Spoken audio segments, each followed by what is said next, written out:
They feature powerful Kubota diesel engines and easy operation. The durable Kubota L Series.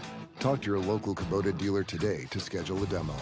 Go to KubotaUSA.com for full disclaimer. Your Kubota dealer is Parker Farm Service, located at 126 Bessie Drive on Oak Grove Road at the Highway 74 bypass in Kings Mountain.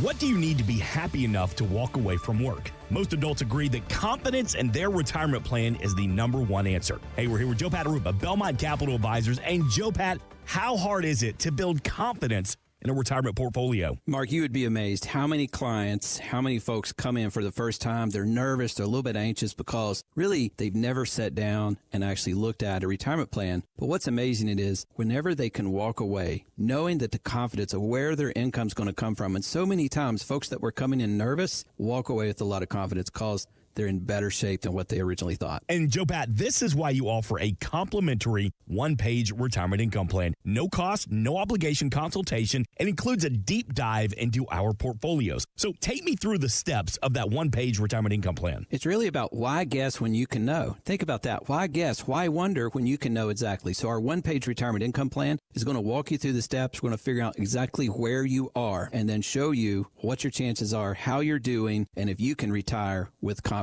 on your terms. How can you protect your portfolio and build retirement income? We'll take advantage of the complimentary one-page retirement income plan from Joe Pataruba and the team at Belmont Capital Advisors, 704-946-7000. Or you can see all the services Joe Pat and the team offers when you visit belmont-capital.com. Investment advisory services offered through Fusion Capital Management, an SEC-registered investment advisor. Insurance and annuities offered through Belmont Capital Advisors, Inc., NC license 10000473399. Flooring America in Kings Mountain and Carver One Flooring Home in Gastonia have some great news. New LVP flooring that's waterproof. Hey, and it's also pet-proof. And even kid-proof. But best of all, it's only $319 a square foot. That's right, LVP waterproof flooring for $319 a square foot from Flooring America, 602 Slater Street in Kings Mountain, and Carpet One Flooring Home, 2757 East Ozark Avenue, Gastonia. You pull, you save money at Auto Parts U Pull and Scrap Metal in Shelby and Lincoln. And yes, they buy cars and trucks, any year, any size, any condition. They'll even come and tow your vehicle in. They might even buy your house. They also buy copper, aluminum, steel, cast iron, tin, and brass. See the king of parts. That's Auto Parts U Pull and Scrap Metal. Open 8 till 5, Monday through Friday at 1025 County Home Road in Shelby and 851 Car Farm Road in Lincoln. Online at autopartsupull.com and see their page at whatsupshopper.com. And like them on Facebook, too.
And good morning, and welcome to another Saturday Morning Sports Talk with Kevin, Zach, Tom, and Terry on this beautiful Saturday morning.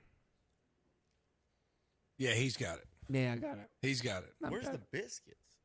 They're in here. They're in here. Don't worry, I got the biscuits. Late getting here. Hold on. But I was running a little late, so I had to get in here and announce, and then I'll give y'all the biscuits. What does that bag say? Grimace's birthday. I thought they discontinued Grimace. Is he back? Apparently he is back. His name's on the bag, Kevin. He was one of my favorite. He's one of the favorite characters, Grimace. JP, I wondered because Calvin looked at you and said, "Didn't we fire you last week?" I mean, but he let you come back. Yeah. Okay. I said 2 weeks ago. Oh, okay. JP, 2 weeks. JP, do you know who Grimace is? Actually, to be honest, I don't. Isn't? I was actually. Was he the giant purple? Yes. Okay. Yes. All right. So Very I do good, know JP. who he was, but. Do you know who the Hamburglar is? Yes, actually, my favorite character was the Hamburglar. What about the Fry Guys? I don't remember them. No. You don't remember the Fry Guys? Zach, you remember everybody's names, Tom? I remember those three. That you I remember about. Hamburglar, Grimace. There's some on there I don't remember. I don't remember the bird. Wasn't it Birdie? Yeah, it must have been. And then the guys from Pac-Man are there. Yeah. I don't know. I don't remember Those are them the all. Fry Guys.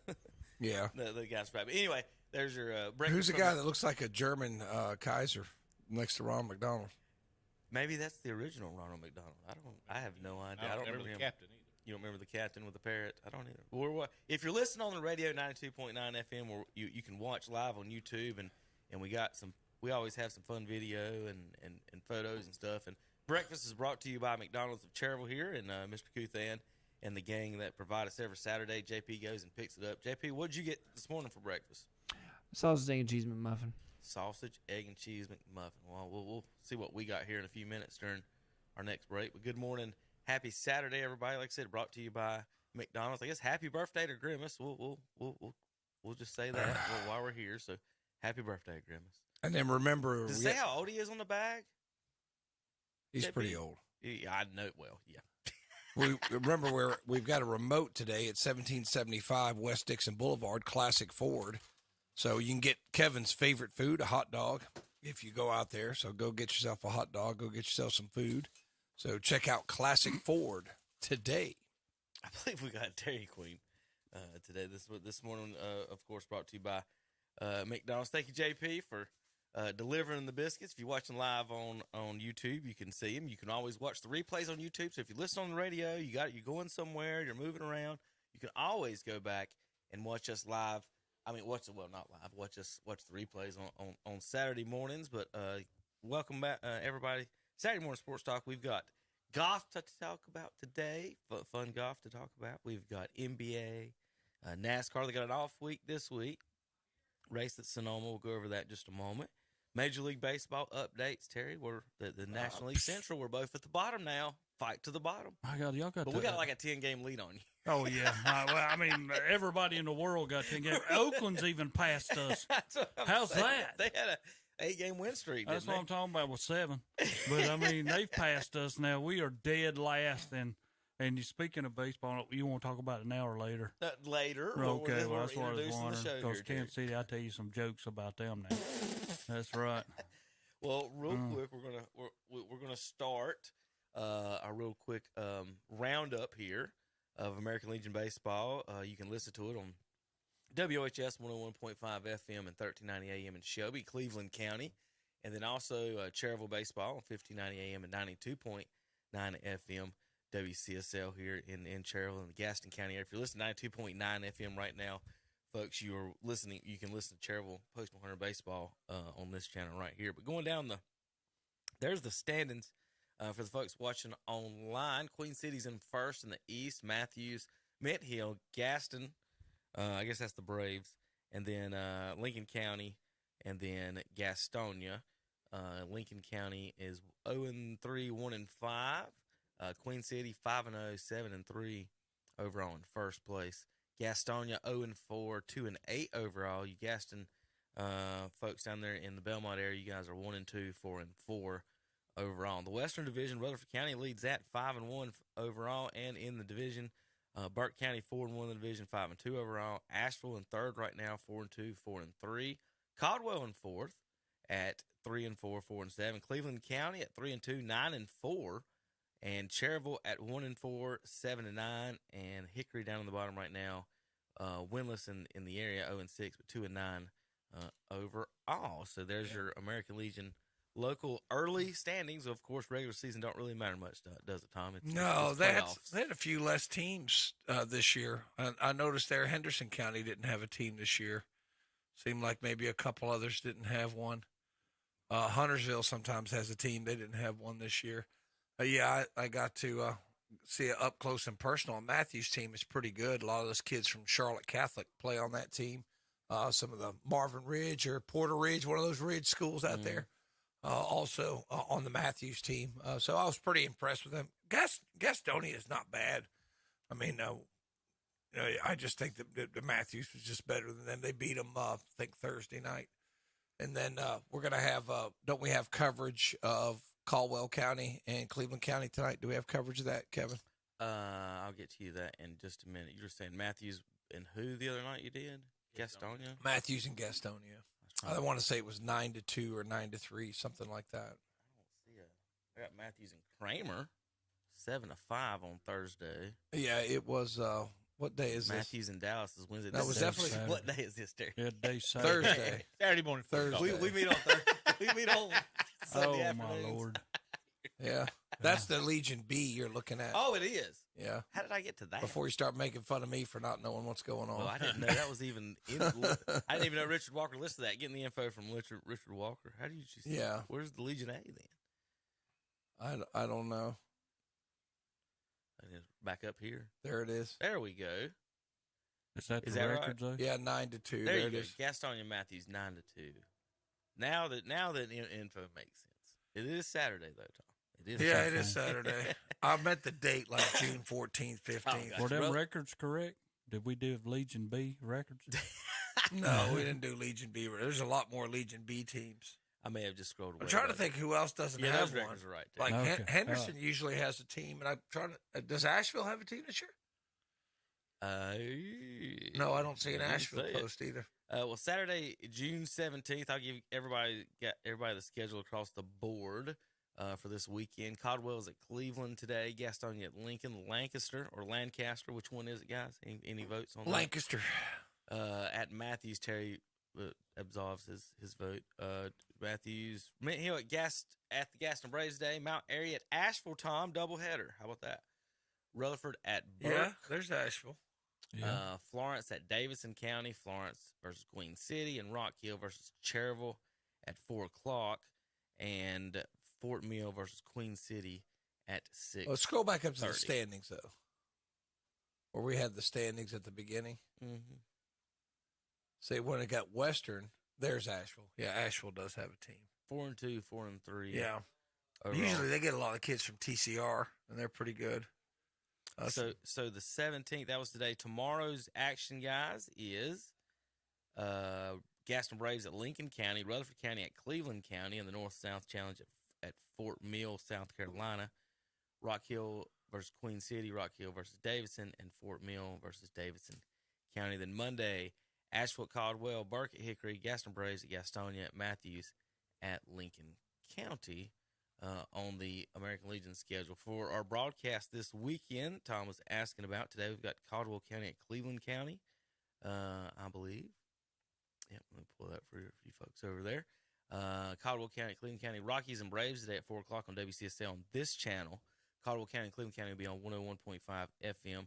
And then tomorrow we've got Rutherford County and Cleveland County, 6:45, Sunday, June 18th scheduled. And then that's about it, Tom. Okay, yeah. That's why we're able to do it this week, because the Braves game's on earlier, so we can get the Braves game. Hopefully, it'll be in there. And it'll be cutting it close. No racing this weekend. Why are they off this weekend? Well. Just to be off? Father's Day weekend. So they're off on Father's Day and Mother's Day. No, they raced on Mother's Day. Right. They did race on Mother's Day? I Right. thought they took Mother's Day off. No. Danica's not in the league anymore, so only Father's Day. And then Sunday, you've got Rutherford County at Cleveland County. That'll be fun. Yep. All right, real quick, I'm going to jump over. Like I said, Tom was asking about NASCAR. They are off this week as the guys take Father's Day off. The next race will be in Nashville next weekend, or Sunday, June 25th at 7 o'clock. Terry, you know anything about this racetrack? I really don't know much about it at all. Not much. So I've never actually the ones I know a lot about. You really get it off the playing the games and stuff. To be honest, Yeah. from learning the tracks and stuff. If you ain't never been to them, so I don't know really much about the Nashville Super Speedway at all. We'll talk about that next weekend. This past weekend in Sonoma, Terry, the winner was Martin Truex Jr. Yeah, Kyle Busch second. Kyle Busch did finish second in the race. Terry, you're starting to be a road course fan. The way Kyle Busch has been running, ain't you? Well, I mean, he's always been able to run on them. I mean, he's just, a guy that wins, meaning not much, but he's always up at the top 5 to 10. In July, we got the Chicago Street Race in a couple of weeks. Then Atlanta, New Hampshire, Pocono, and Richmond coming up in July. So there's your schedule in the next few weeks. Let me give you the standings. Martin Truex, William Byron. Oh, folks at home, I guess I need to fix that. Yeah, I thought Truex was leading the standings. I thought I heard last time. Yeah, Truex now leading the standings. William Byron, Blaney, Chastain, Harvick, Busch, Bell, Hamlin, and Logano. And Kyle Larson round up your top 10. Good mix of models there too. Nobody's really dominating this year.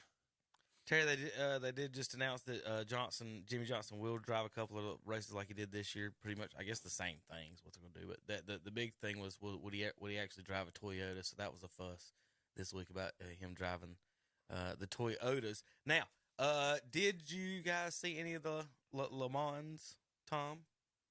No. Was it Anna over there? She should have went to it. Oh, yeah. No, she didn't. She didn't go to it. I mean, why would you? What else would you be doing in Europe besides watching a NASCAR race? I don't get it. She was mainly aboard the cruise ship, and they didn't stop at the Le Mans NASCAR race. I don't think they did. Awful. I've got some highlights here of Le Mans. I wanted to show you guys. Now this is some of this stuff's pretty cool. And so they had Terry. Did you watch any of it? You seen any of the highlights? No, at all. So I did not. For the folks at home, there was 4 classifications that I know of. This is a prototype. Is what we were basically when I say we, the NASCAR team. So we had a lot more horsepower than a lot of the guys, but they had the better aerodynamics. Put it that way. So. Watching these guys race and fun and go back and forth was pretty cool. So we're going to show you a little. Let's go. I need to get the sound right there, Zach. Zach, if you would go ahead, give me 2.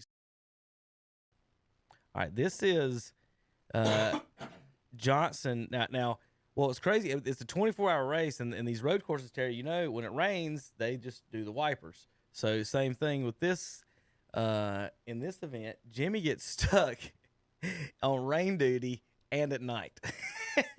In a car that nobody's ever driven in one of these races. So this is Johnson driving on rain duty at night in Washington. Just listen to the car. It sounds so wonderful. Oh yeah. Oh, never mind. This is the highlight. This is the same thing. This somebody added.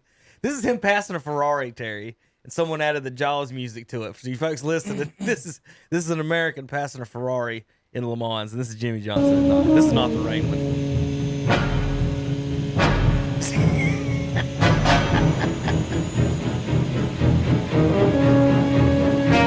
See ya.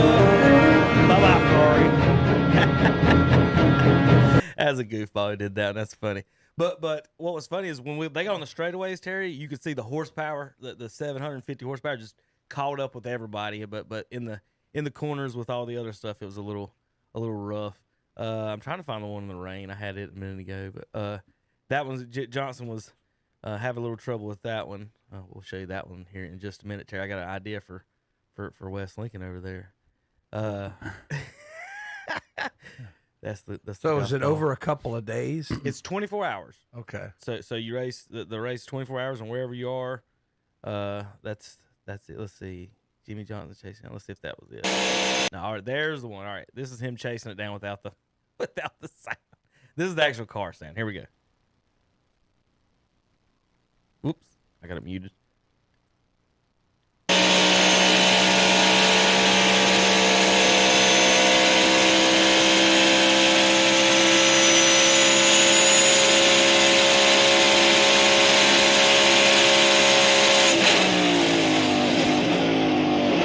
to that big old corner right there. Don't let him lie. There you go. So that was Johnson and the gassing it by the Ferrari there. He didn't have a chance.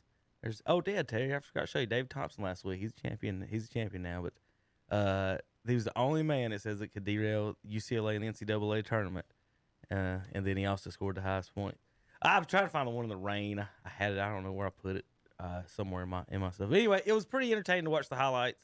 They said that of course Toyota and Ford was mad and thought that they should that it's illegal testing. Tom, everybody's protesting this. And so when you say that. they race 24 hours, that's 24 straight hours. Yes. So you don't sleep. Well, you have exactly. 3 drivers. Yeah. Okay. Now the crewmen don't get much sleep. Okay. I'll say that. So they don't get much sleep at all. Garage 56 is what it is. So everybody does 8 hours. Well, somewhere in the percentage. Somewhere in there, right? Depending on different things. That what was it? It was a German guy, and where was the other guy? England, I think. All right, Tom. This is at the start finish line. And you can listen to all the Ferraris and all the other ones go by, and then you'll hear the NASCAR guys. So some of the other crews were saying that they appreciated the NASCAR being there because every 4 minutes when it come by, it kept them awake at night time. So listen to the Ferraris go by, and then you can guess which one was Jimmy going by.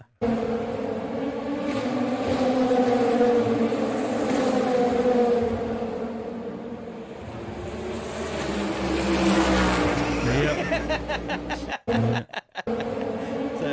that's why for the folks in the stands when we're talking about the horse races, you hear Ferrari. What? The others sound like a bumblebee or something. Right. So there's your some more sounds from Le Mans, but they did a pretty good job. They finished 39th out of 66 cars actually. That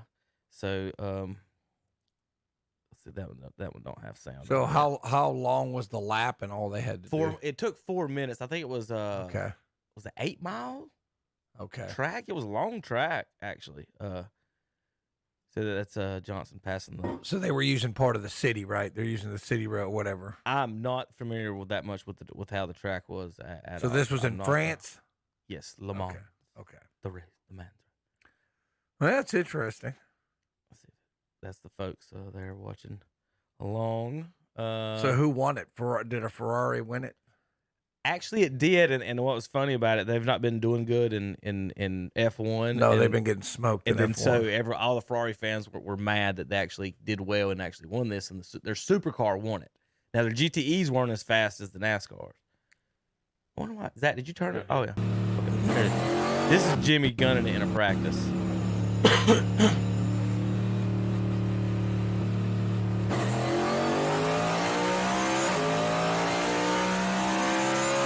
Man, they can shift the gear smooth here. I know why.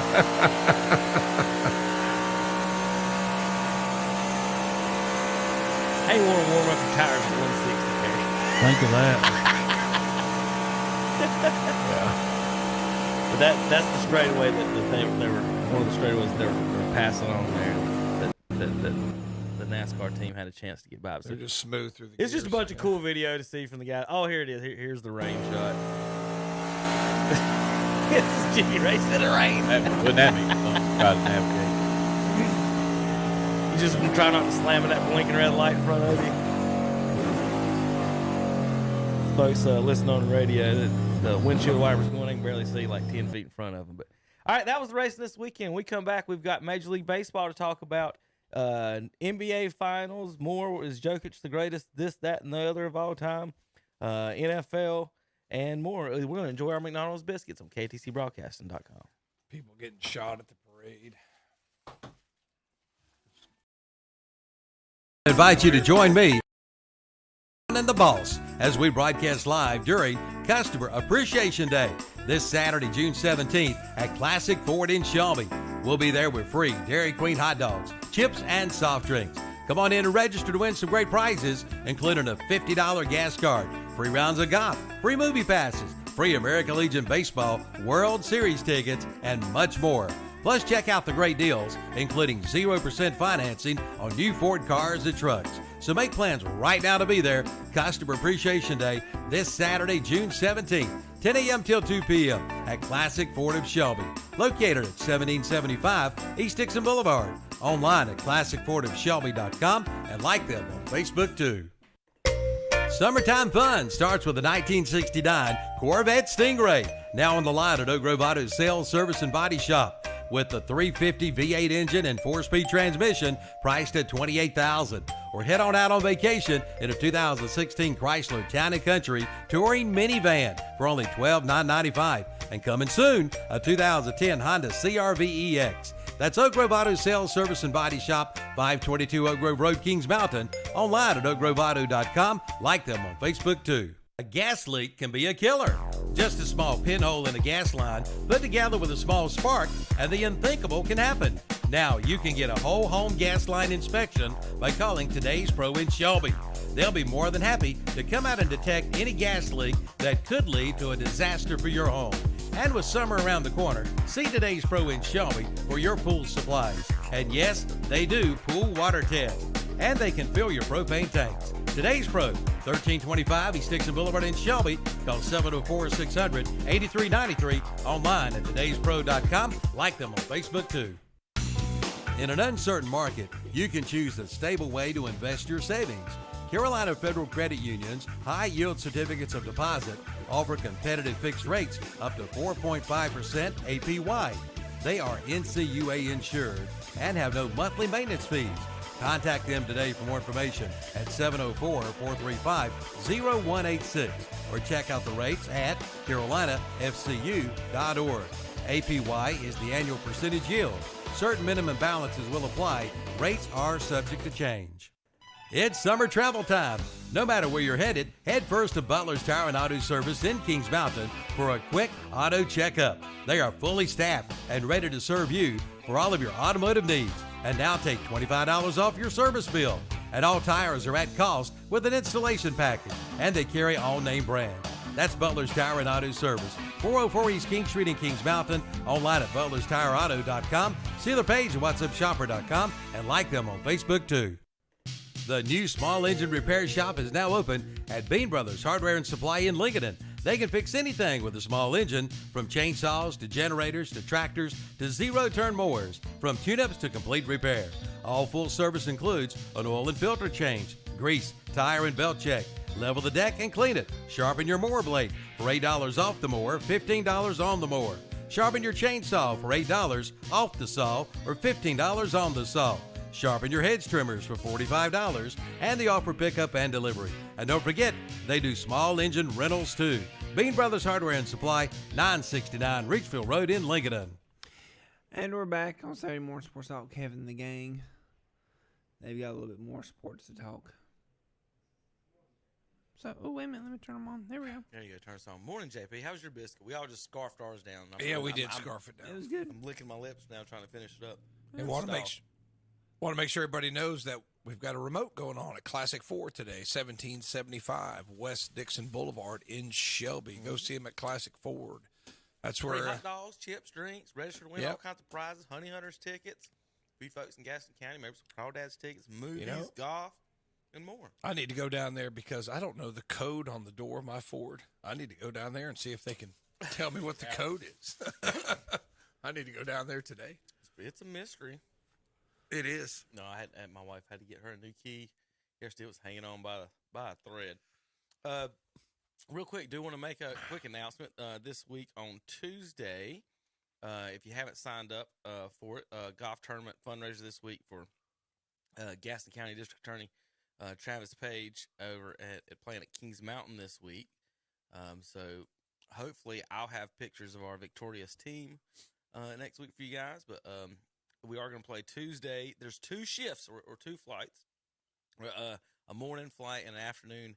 So if you can't, so for you folks that have to work or have something to do, you can two different spots over in Kings Mountain. You can sign up there or go to his page on Facebook or just go to the district attorney website here in Gaston County. Travis Page, Tuesday, June 20th, again at 8 a.m. and 1 p.m. So sign up for that. If For you some can. reason, nobody invites me to be on their 4-man team. Is that a slight to my golfing There's abilities? usually a reason for that. I've never seen a picture of Tom playing golf on the internet. All Oh. kinds of things of Tom doing on the internet, but never a picture of him playing golf. I was on my school's golf team. Well, Tom, to make my team, you have to be under a 10 handicap at least. I'm not going to make your team. Okay. really need to be under a 5, or I'll let you. If you're over a 5, you got to bring the beer. Is the rule? Oh, okay. I see. Got to do something productive. Yeah, you got to do something. Got to contribute somehow. Contribute, right, Terry? Got to contribute. Contribute to the team. Coming up this fall, KTC Broadcasting has high school football. You want to take a quick look at the possible broadcast schedule here real quick. We'll run through that for the folks who are getting excited about that. And with nothing going on right now in the world, we can talk a little high school football. Okay, now it all makes sense. Yeah, I see that. We are open the week then. Okay. That'd be a good one. Chasing East Brother. Today? Somebody needs to you've got What some type kind of mental an answer fog. is that? Oh, yeah, we are open. I mean, the boss man over here told you were open. I think he would know. I had to show him a chart where he didn't believe me, Terry. He's made mistakes. And I before. made this chart. And I made this chart. So Leave me alone. I brought you a hat this morning. Oh, okay. So you can make mistakes. This ain't the B team. I don't know where he's at this morning. Left. He's over there acting like Liam Neeson, worried about where his daughter is. Cherryville doesn't know who they're playing in week 4. I couldn't find a schedule, so that's there you go. That was my best guess. But for week 1, folks, we got Burns and Forest View this fall. Hopefully, we'll have video coverage again this year across the board with the Bulldogs. They have Crest in week 2, Kings Mountain in week 3, Alexander and Central in week 4. So they start off pretty tough there, Tom, and then you hit that part of the Southern Piedmont 1A, 2A that's on cruise control, and then end up with Shelby at the end of the year for the Bulldogs. Looking for another good season? Yeah, I mean, it'll be tough. Forest View be a little unpredictable. I don't know what they have coming back. I know that Kings Mountain will be very good. I know that Crest was very young last year, and they've got their guys coming back this year. They're so pretty good. Yeah, it's pretty. And Alexander Central, they've had good teams and bad teams. I mean, we went up there. Remember, Kevin? We went up there about 4 years ago and played them and got beat up there in the last seconds of that game. It was a close game, so. We changed out Watauga for Alexander Central, so a little bit closer this year. And then, that part of the schedule, I think it goes away after this year, right? Realignment after this year. Possibly and hopefully. So this kind of hopefully rather uneventful part of the schedule where you've got 4 or 5 games. 4 or 5 games that it shouldn't be too competitive. Well, East Gaston, you never know. I mean, they've had some competitive teams. And then we'll see. I mean, with the 1A opponents, I mean, they have just a hard time getting enough bodies out there. It's just hard for them to compete. 101.5, we got a week 1 special for you, Tommy. What's that? Online and radio, we'll have, of course, the Battle of Buffalo Creek with Shelby and Kings Mountain. But Gaffney Indians are going to come up and play the Crest Chargers. We're going to have that one online for you folks to listen to. So we'll have a double Cleveland County broadcast there. Gaffney and Crest, Shelby, Kings Mountain. Of course, we'll have Burns as well. So all 4 teams on KTC week 1. Then Cherryville will be at Avery County. Bessemer City will be up at East Rutherford on Waggy. The channel you're listening. If you're listening to the radio with us right now, 92.9, you'll be listening to the Cherryville games. And then, of course, Lincoln County game of the week. David Potter and the gang. West Lincoln first week at North Lincoln. Did y'all play last year, Terry? Yeah. Did you play everybody in the conference last year? Wasn't there one year y'all missed somebody? The only Did you one, play East last year? That's the problem. East is not in our conference, so we don't play them. Well, North isn't either, so that's why I was. Yeah, but we've been playing North. Yeah. Okay, that's why I was. So you're not playing East, right? No. Correct. Okay. So that's one of the things about the conferences that I wanted if you're going to go 2A, 3A splits, why not Lincoln and Cleveland together so they all stay and actually have to play each other in the same conference. Now you got matchups like interconference matchups you don't even get to make. Then West does play Cherryville in week 2, Ford in week 3. So we're going to have you guys on Lincoln County, Cherryville, and Lincoln, and maybe later on in the season, depending on some matchups. But we've got to get everybody else in. So we'll have East Rutherford will be special guest on LincolnCounty.com at North Lincoln in week 4 when everybody else has the week off that week. And then Bunker Hill at Lincoln, Statesville East. Now, these are to be determined. These can change. Bandy's at Lincoln and Florida East, East Burke at Lincoln, and West Iredale at North Lincoln, and East Lincoln at North Lincoln to end the season here on KTC Broadcast. And, of course, the pregame shows from 5:30 to 7 and the postgame show 10 until midnight. And then the Red Zone channel, I'll have highlights and more scores again this year. So just before we go away from this, Terry, who's going to be the king of Lincoln County this year? You're the Lincoln County self-professed guru of football. So who's going to be the king? Who's going to be East? You think so? Oh, yeah. Are they going to defend their title? I don't know whether they're capable of great coaching down there. They'll put the guys in place. I mean, everybody knows that. To me, I mean, I for East Lincoln to stay at a 3A and continue to stay at a 3A, we're probably not too far away from them. Maybe moving to a 4A team. I mean, how quick that area, how quick that area is growing. Have they got their AstroTurf in? Did they get AstroTurf in? Yes. Okay, so everybody has it now in Lincoln County. Okay, I haven't seen any pictures from East, so that's why I was. Wasn't too long ago they were 2A, right? Well, that's what I'm saying. Yeah. I mean, they just keep growing down there. They keep building stuff. I mean, it's an amazing place to go if you want to see stuff looks like Charlotte. Didn't Chaz win the 2AA? You know. Didn't Chaz win the 2AA? Yes. I think so. Mm-hmm. Right. So there you go, Tom. All right.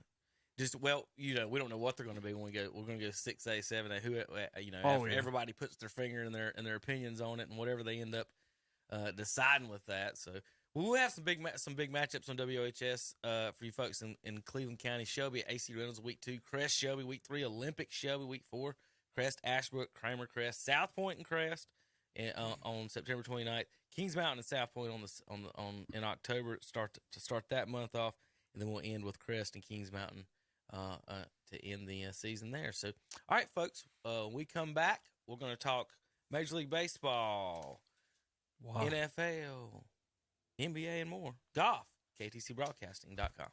Kathy Moore, the new owner of Papa's Pizza to Go in Cherryville, invites you to come see them. They are now open 11 a.m. till 9 p.m., Sunday through Thursday, 11 to 10, Friday and Saturday nights. Dine in or take out at Papa's Pizza to Go. Just call 704-435-6335 and enjoy their big buffet on Wednesdays and Sundays from 11 a.m. until 7:30. It's all you can eat. Check out their new menu with pizza, subs, wings, salads, and more. And check out the new games, too, in the game room. Papa's Pizza to Go, 1002 East Main Street in Cherryville. Online at papaspizzatogo.com and like them on Facebook, too. Save your dates and bring your bestie to Scooter's Coffee in Cherryville. 4 big days, June 20th, June 27th, July 4th, and July the 11th. On those 4 days, when you pay with the Scooter's Coffee app, you can buy 1 drink and get 1 free. Again, use your Scooter's Coffee app to order and buy 1 and get 1 free June 20th, June 27th, July 4th, and July the 11th. Be sure to tell your friends.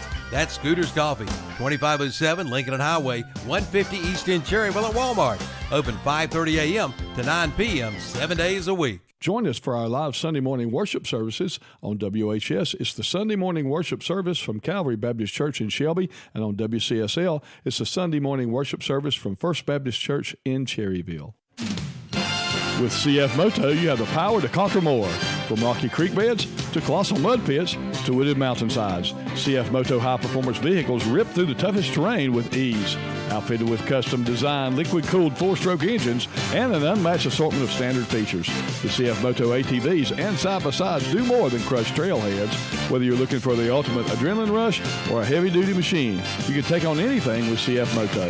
Available at Full Throttle Power Sports, 100 Indian Walk in Laurel. Yes, they've been hard to get, but they've got them now at the Great Outdoors in Cherryville. 20 and 410 gauge shotgun shells, they're now in stock. Come get yours today before they're gone. Also just arrived, Berkeley Colshad swim bait and the new stock of APCO ankle deep boots starting at $99. And the Frog Togs too. Hurry it now to the Great Outdoors, Highway 150 East in Cherryville, right behind McDonald's. Online at teamgreatoutdoors.com. See their page at whatsupshopper.com and like them on Facebook too.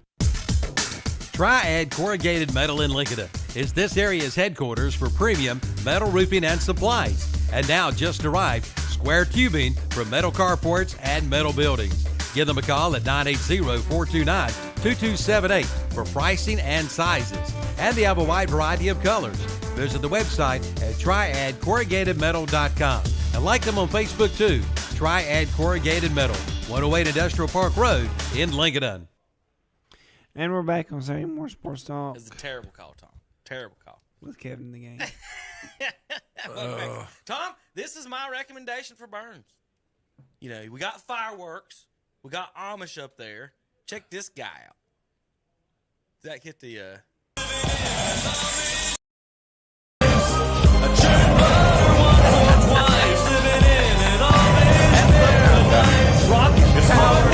tell you, they got this is at a drag strip somewhere, but it's flipping through, and I thought Burns got the fireworks, they've got the Amish community.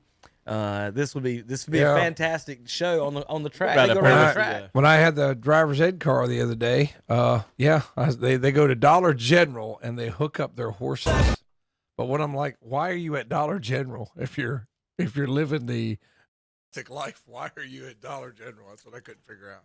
That'd be a Cash only. Be like the Cannon they got at West Lincoln. You got the Amish dragster.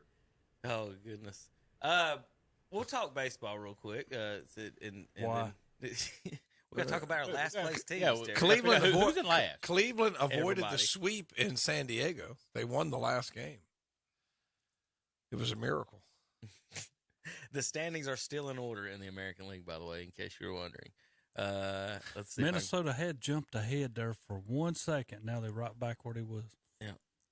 Here's your American League standings for you folks watching at home. Look at us, Kansas City Royals. Dead last in Major League Baseball. Well, yeah, Terry, 0 for your last 10. Yeah, I know. We've lost 13 of our last 14. For your last Let me tell you about it. 10. And like anybody cares. But the other night, I'm watching them, and that's why I wore my Cincinnati Reds hat. I did. We got swept by Cincinnati. Let me tell you what Cincinnati did to us. I thought that was a Terrible Legion hat. No. If you ever want to beat somebody and you want to try somebody new, hey, wait till Kansas City comes to you, play us, or you have to go to Kansas City, which Cincinnati was at Kansas City. They brought in a kid named Kraken the other night in relief in the 9th inning. Now, Tom, listen to this. This dude was so wild, but yet he comes in and gets a save. Was his real name Kraken or something like that? Or is that his nickname? That's a relief, but you could have so much fun with that at the ballpark. Well, look at you can't be as bad as the Oakland A's. Well, I want to tell they're worse. They're better than us. Release the Kraken. Yeah. Well, I'm going to tell you. Got more wins, Tom. Yeah. He come in and he gets it. But then the next day, they put a brand new pitcher out on the mound. His first time in Major League Baseball. Guess what? He gets his first victory because he's playing Kansas City. Well, Terry, negative 201 though. That's what We're jumps terrible. out at me. Terry, you just talked about blown saves. I got one for you. The Cardinals have blown 24 games in which they had the lead. That's tops in Major League Baseball. We're 23. We're right behind you. Kevin, there was let me finish it. If we were league average, we would be 5 games over 500 and in first place. If we were just average at not blowing games. It's the worst record y'all have had since 1978. It's 1978, the worst record St. Louis has had. There you go. That tells you. That's 45 years. Mm-hmm. We had guys named Bob Tewksbury as our ace at one time. And did better than I this. mean, they on projection for Kansas City, going back to Kansas City, to lose 117 or more games. Who, you guys? Yeah. That's a lot of games. Yeah. Y'all are at 50. They played 70 games. You already lost 50, so you're on pace. 110. I mean, think of that, guys. We don't even win 50 games. A minimum in Major League Baseball, you should win 50. Here's your baseball stat today. Babe Ruth hit 552 home runs after Betty White was born. That's how old she was. Yeah, she was 99. He hit 552 home runs after Betty White was born. That was your baseball stat that you guys could not wait on today. That's exactly right. She was what, like 3 days or 4 days, something like that, from being turning 100. Betty, what? Are you playing that something video like too, that, Kevin? a day or two. Do it. Are you playing that? I'm going to play this one in a second. Yeah, go ahead, Zach. But okay, go ahead, Zach. What was you gonna say? I was gonna say, I saw a video and I didn't know if it was fake, if it was actually real. Did Tom Selleck actually bat for the Detroit Tigers at one time? Did he have a in? I'll have to. Have you seen that? to Google that one. All right, this is in 1985, about 3 a.m. in the morning. The Atlanta Braves, down to their last strike in the 18th inning, they sent up relief pitcher Rick Camp to the plate. And this is what happened in Atlanta Braves history. They let Runge take a shot at winning it, and he hit the ball well. But now 2 outs and 0 on. The Mets are waving their outfielders in. Come in. The whole Met team waving their outfielders in. Here's Rick Camp with a game on the line. 2 outs and 0 on base. And at least he took a good cut and fouled it off. Jay, you remember this? Ernie, if he hits a home run to tie this year game, is this? 19. This game will be certified as absolutely the nuttiest Yeah, in history of baseball. It looks like an 85 game. Yeah, 85. 80. Well, they could go to another pitcher, but in 18 innings, they've used just about everybody. No, the only 3 guys left are Bedrosian, Perez, and Zane Smith. There's a strike going. That's what they used to be. They used to be able to call that. They used to be able to call that. That was a foot Right, 3 outside. left. And nobody said It'll be an a word. 0-2 pitch. And he is at the deep left. Heat goes back. It is gone. Holy cow. Oh, my goodness. I don't believe it. I don't believe it. Rick Camp. Rick Camp. Folks, if you wonder what Rick Camp looks like, exactly what his name sounds like. In 1985. Remember what And look, I just said? did y'all see He hit a that? home run. Chief Knockahoma makes an appearance. There he is. Remember what I just said? If he hits a home run, that certifies this game as the wackiest, So that ended the game? most incredible game in history. I can't believe they still that many people in the stadium. I know. How long Me they too. been there? Rick Camp hit it over the left I wonder how many center hours field that line. came. They Don't still got more believe it. fans in the And you 18th only- inning in Fulton County than they do in Oakland every night and in Miami every night. But the Mets players are so mad. Like, I was ready to go home, man. You just gave up a homer to Rick Camp to tie it. What if you're the umpire, Terry? Oh, I know. That's exactly right. If you're the umpire, you're like, You are gotta be Y'all kidding can't me. strike this dude out. It was the last time there was 2 strikes. That was He it. hung One that strike dude. to Did you end see the that? game. Yep, 1 strike to end the game. Boom, get out of here. Terry, real quick, Kansas City's in last. Yeah, we lost on that day, too. We lost on that day. Heck yeah. Things don't change. Cleveland get beat 5-0 by Chicago. probably Baltimore up good. 5-3 on 85, Kansas we City. won the World I was Series. about to say, y'all had a good team. look at Terry. that. That was Cal Ripken beating Brewers Brett. Yeah, and Eddie Murray. That's not a bad team. That was old Carter catching there, Gary Carter. The last time every Major League Baseball team won a playoff game. The last team to win a playoff game, guys, was the Minnesota Twins 19 years ago in 2004. Next to last. That was about the year Mike Trout started playing baseball. The Angels are next to last in 2009. Reds 2012. Tigers and Pirates 2013. The Guardians won one last year. Cardinals Angels has been 3 have years. not won since 2009. That's crazy. Yep. They showed a graphic the other day, like 6 of the teams that made the playoffs were under 500 the other day. Terry, y'all hadn't won a game since y'all won the World Series. Hey, but it was a World Series. That's right. That's right. You're the Florida Marlins of the American League, and that's okay. We Or could Miami lose Marlins now. 117, 120. All right, so this did you year. see the guy from the Yankees? Yeah, I saw him. Yeah, I saw this. Zach, did you see this I did not. announcer? Terry? Yes. All right, Zach. This is funny. Zach, you don't have to hit. Yeah, turn the computer on. I've already hit the button. All right, this is Yankees announcer John Sterling taking a foul ball to the face. Oh. If you're watching on YouTube, Yeah. it's pretty funny. And now the 3-2 swung on, a pop foul back here. Ow! Ouch! Ow! Ow! Ow. It really hit me. I didn't know it was coming back that far. So once again, it'll be a 3-2. And Holmes ready to deal. A ground ball at the third. Donaldson squares, throws to first in time. Ball game over. Yankees win. The Yankees win. Wait, Tom, when you did that foul ball actually hit me. It kind of glanced off my forehead. So I took one for the team. Okay, John. My starting name is Kyle Higashioka, who wants to know if you're all right. Are you okay, John? Yes. Okay, yes. I am okay. Just a glancing blow. Just a glancing blow. Now the 3-2 swung on. A pop foul back here. Ow! Ow! Ow! Back here.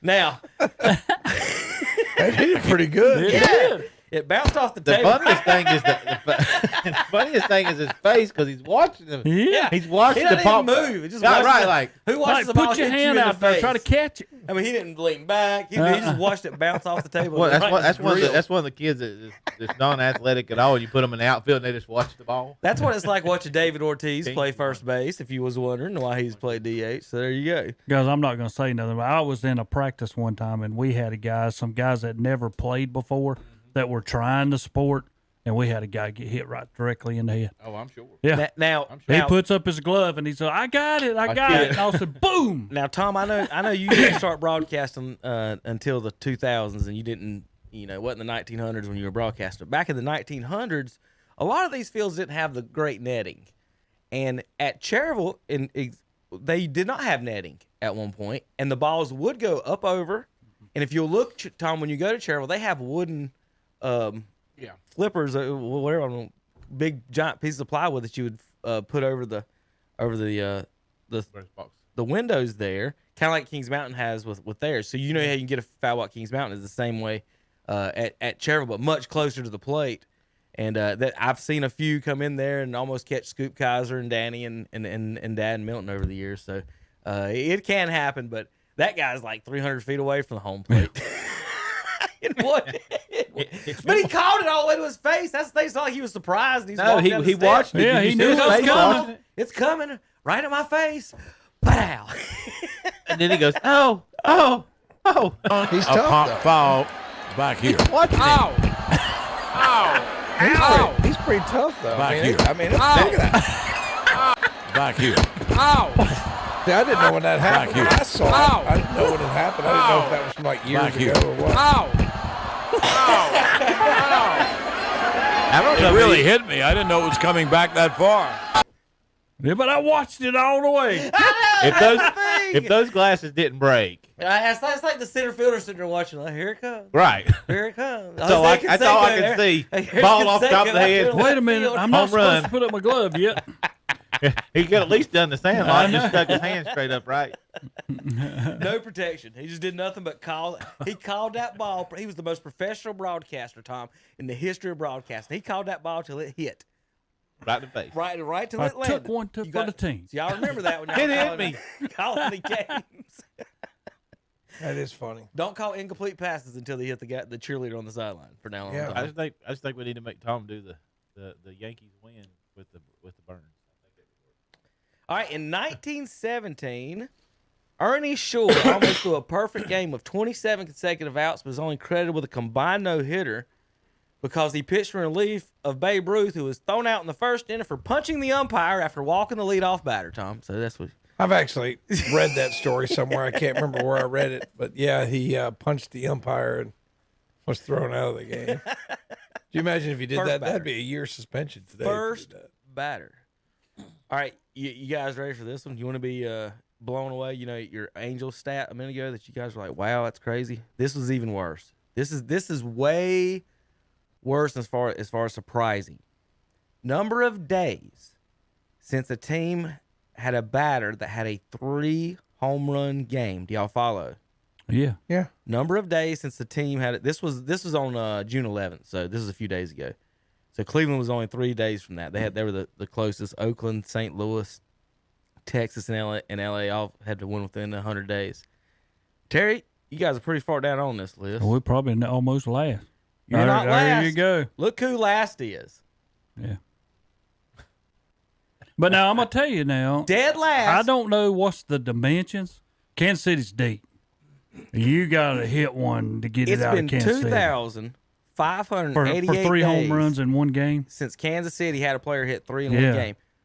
Dead last in this stat is the L.A. Angels. Almost doubled. With 5,000 days between the last time someone hit a 3-run homer on their team and their team has Mike Trout and Shohei Ohtani on their team. Not a 3-run homer, a 3 home runs in one game. Not a 3-run homer. Right, a 3 home run game. 3 home run game. Okay, yeah. So I just wonder how deep the Angels' place is. That's 14 years. Yeah. 5,000 days is 14 and years. you wonder because so that means I'm Mike like Trout you has never hit 3 home runs in a with game. those. So I the know. greatest player we've ever seen has never hit 3 home runs in a game. That's tough to hit 3 home runs in a game. It is. I do know Kansas City's That's field's one more deep. stat to go down on my Mike Trout is a fraud. What's the record for stat. total home runs in a game? Has anybody hit 4? 4, yeah. Oh, yeah. 5? A bunch of people hit 4. I think 4 might be actually. I'm thinking 4 is the. I think it is. I think that's the max anybody's ever got. But I mean, once you hit 4 home runs, aren't they throwing at your head? Well, and get more at bats than that too. I witnessed Mark Whitten for the St. Louis Cardinals, not in person but on TV. He had 4 home runs, 12 RBIs in one game. In one game. One game. That's a season for some guys. Yes. Most. What in the world? Major League is 4, held by 18 players. Yeah. Okay. 4. So I think that the 4 and 12 was actually the record for both of those. And Whitten might have been the last person to hit it. Now, Tatis hit 2 grand slams in the same inning for the Cardinals.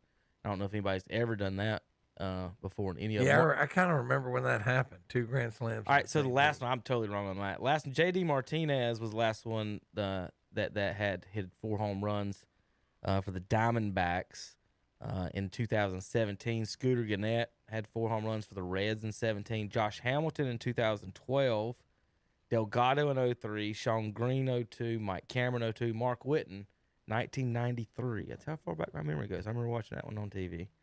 They were 15-2. He had the most RBIs with 12 in that game. The next closest was 10. Scooter Gannett in 2017. So What about Bob Horner? what about Bob Horner? Did he hit one? Yes, 1986. Atlanta Braves versus Montreal in a loss. He had 4 home runs and a loss. Only him and Ed Delante in 1896 of the Philadelphia Phillies have hit 4 home runs and a loss. So there's your trivia question. That's pretty bad. You hit 4 home runs and get beat. And your team gets beat. So when you go in the locker room, do you just give them the side? Good job, guys. Y'all held up your man. end. Y'all can kiss my. Yeah. One of the greatest catches. What I think is the greatest catch in Major League Baseball history. Jim Edmonds. And this is the highlight of the daily highlight. They look like the Yanks. Jerry, that may be the best catch I have ever seen. That was the uniforms when Disney bought the team. I remember that. Oh. And they had the movie Angels in the Outfield, and it coincided with these uniforms as the It's almost like a combo between the Blue Jays and the Yankees. But again, this is what I think. You know, if Willie Mays was the greatest catch and he was standing up, Terry, is this not the better? I'm telling you, way better. There's a fly ball. Oops, sorry. I want to get the announcer in on Center field, long run for Jim Edmonds. Oh, he made a catch! Unbelievable!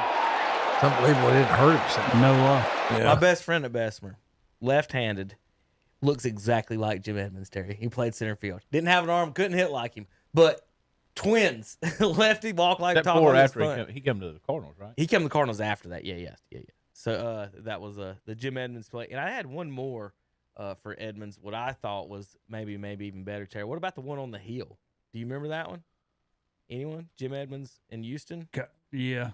Well, there's one. What was it this year? The guy made one in right field of just putting his glove out and catches it on the backside. Was he not looking? Was that the one? That Yeah, they keep showing it all the time now. I mean, you know.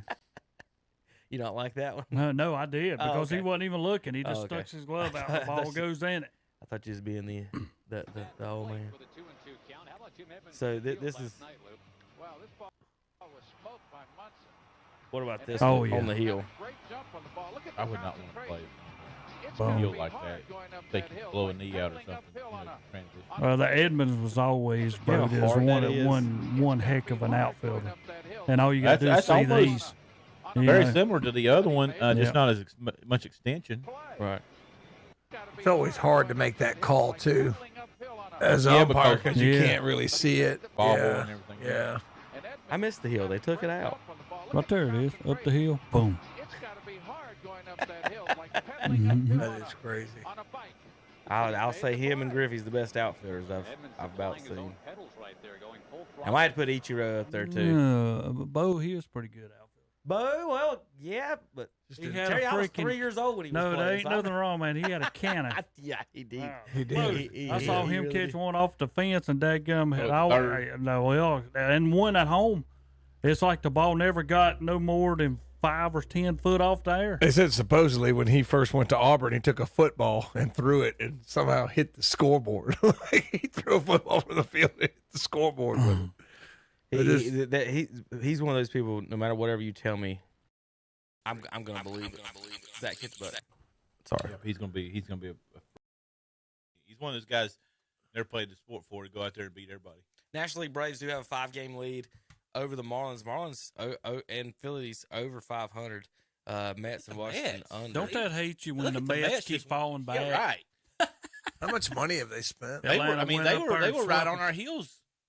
Yeah. I wonder what's But y'all the- played them and swept them Yeah. and come back in every game. Every game you played with them, y'all was behind.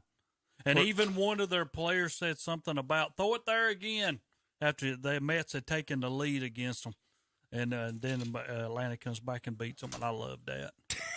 Yeah, good job, buddy. Talk to them again. Terry has no limit. In 2023, Frankie Lindor batting. Guess what he's batting? 211. Should have stayed in Cleveland, man. Cardinals in last. Diamondbacks in first in the West. Dodgers Played better Giants, before they paid him all that money. and Padres and Rockies.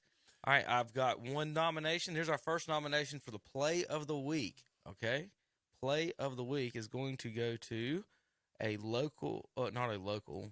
This is a baggage handler at the airport. So this is our nomination. We have Play of the Week this week. And Terry will tell you what you think. Is this the Larry Bird of airport air traffic controllers? Oh, God. Here we go. Boom! Nailed it. Oh, and then the dance. Then the die. You gotta watch the whole thing. Boom. So the air traffic controller out here is playing with the cones. He does if you do the water bottle flip and land it. Yeah. So he flips the cone onto another stack of cones, a dance, and then the best thing ever, his celebration ends up with a head first. He dabs, celebrates like Rocky, and then a head first dive into his cart. So there's your nomination for Play of the Week. That's enjoying your job. When we y'all. come back, we'll talk NBA and more. KDCBroadcasting.com. I'm Calvin Hastings, and I want to invite you to join me along with Captain Ron and the Boss as we broadcast live during Customer Appreciation Day this Saturday, June 17th at Classic Ford in Shelby. We'll be there with free Dairy Queen hot dogs, chips, and soft drinks. Come on in and register to win some great prizes, including a $50 gas card, free rounds of golf, free movie passes, free American Legion Baseball World Series tickets, and much more. Plus, check out the great deals, including 0% financing on new Ford cars and trucks. So make plans right now to be there. Customer Appreciation Day this Saturday, June 17th, 10 a.m. till 2 p.m. at Classic Ford of Shelby, located at 1775 East Dixon Boulevard. Online at classicfordofshelby.com and like them on Facebook too. Kathy Moore, the new owner of Papa's Pizza to Go in Cherryville, invites you to come see them. They are now open 11 a.m. till 9 p.m. Sunday through Thursday, 11 to 10 Friday and Saturday nights. Dine in or take out at Papa's Pizza to Go. Just call 704-435-6335 and enjoy their big buffet on Wednesdays and Sundays from 11 a.m. until 7:30. It's all you can eat. Check out their new menu with pizza, subs, wings, salads, and more. And check out the new games too in the game room. Papa's Pizza to Go, 1002 East Main Street in Cherryville. Online at papaspizzatogo.com and like them on Facebook too. For the folks in Cherryville and Shelby, I'm sure you remember when the Western Steer was in your town, and we wish they were still here. But I've got good news. There's a Western Steer just a few minutes up the road in Newton. From Cherryville, hop on Highway 321 Business. And from Shelby, go Highway 18 to 10 to Newton. You get real comfort food, home-cooked style with down-home hospitality. Try their big unbeatable buffet or order from their menu. And they've got a party room for big groups. The Western Steer in Newton, 334 Southwest Boulevard in Newton at the Highway 10 and 321 Business intersection. Open Wednesday through Sunday. At SNR Auto Sales in Shelby, they don't just sell cars and trucks, they buy cars and trucks too. Hey, they will buy your car or truck today. Just go by and let them give you an offer. Hey, it's convertible weather. See what SNR Auto Sales in Shelby has on the lot. Let your hair down and ride around town in a new convertible from SNR Auto Sales in Shelby. That's SNR Auto Sales, 417 South Post Road in Shelby. Online at srautosales.com and like them on Facebook too. This is the month to get your new Ford F-150 truck. Yep, the one you've been dreaming of from Classic Ford in Shelby. This month, buy your new 2023 Ford F-150 truck and get 3.9% APR financing plus $1,000 bonus cash. And get the same deal, 3.9% financing on new Ford 2023 Ford Explorers plus $1,000 bonus cash. Plus, get free maintenance on all 2023 models and make no payment for 90 days. And check out the big selection of great-looking pre-owned vehicles at Classic Ford of Shelby, 1775 East Dixon Boulevard in Shelby, online at classicfordofshelby.com. Like them on Facebook, too. Thanks for help bringing the economy back. One local purchase at a time. Kind of uplifts you and you feel better. It's the greatest comeback of all time. Shop local with whatsupshopper.com, Carolina Country, and The Boss. And we're back on Saturday Morning Sports Talk. I think they're talking NBA now. No, well, we were going to talk NBA, but we're going to talk college for a minute. Deion Sanders report that he may have to have his left foot amputated due to poor circulation. Pretty sad story as far as that goes. You can't hear what, Tom? For a second, I couldn't hear. I can hear now. Yeah, no. But Deion, somebody famous for being fast and might lose. It just says poor circulation is all I'm seeing. So I don't know. He said earlier this year he had 9 surgeries, including 8 within a month on the left leg after developing blood clots that results for him having 2 toes amputated in 2021. Wow. So that's what's the deal.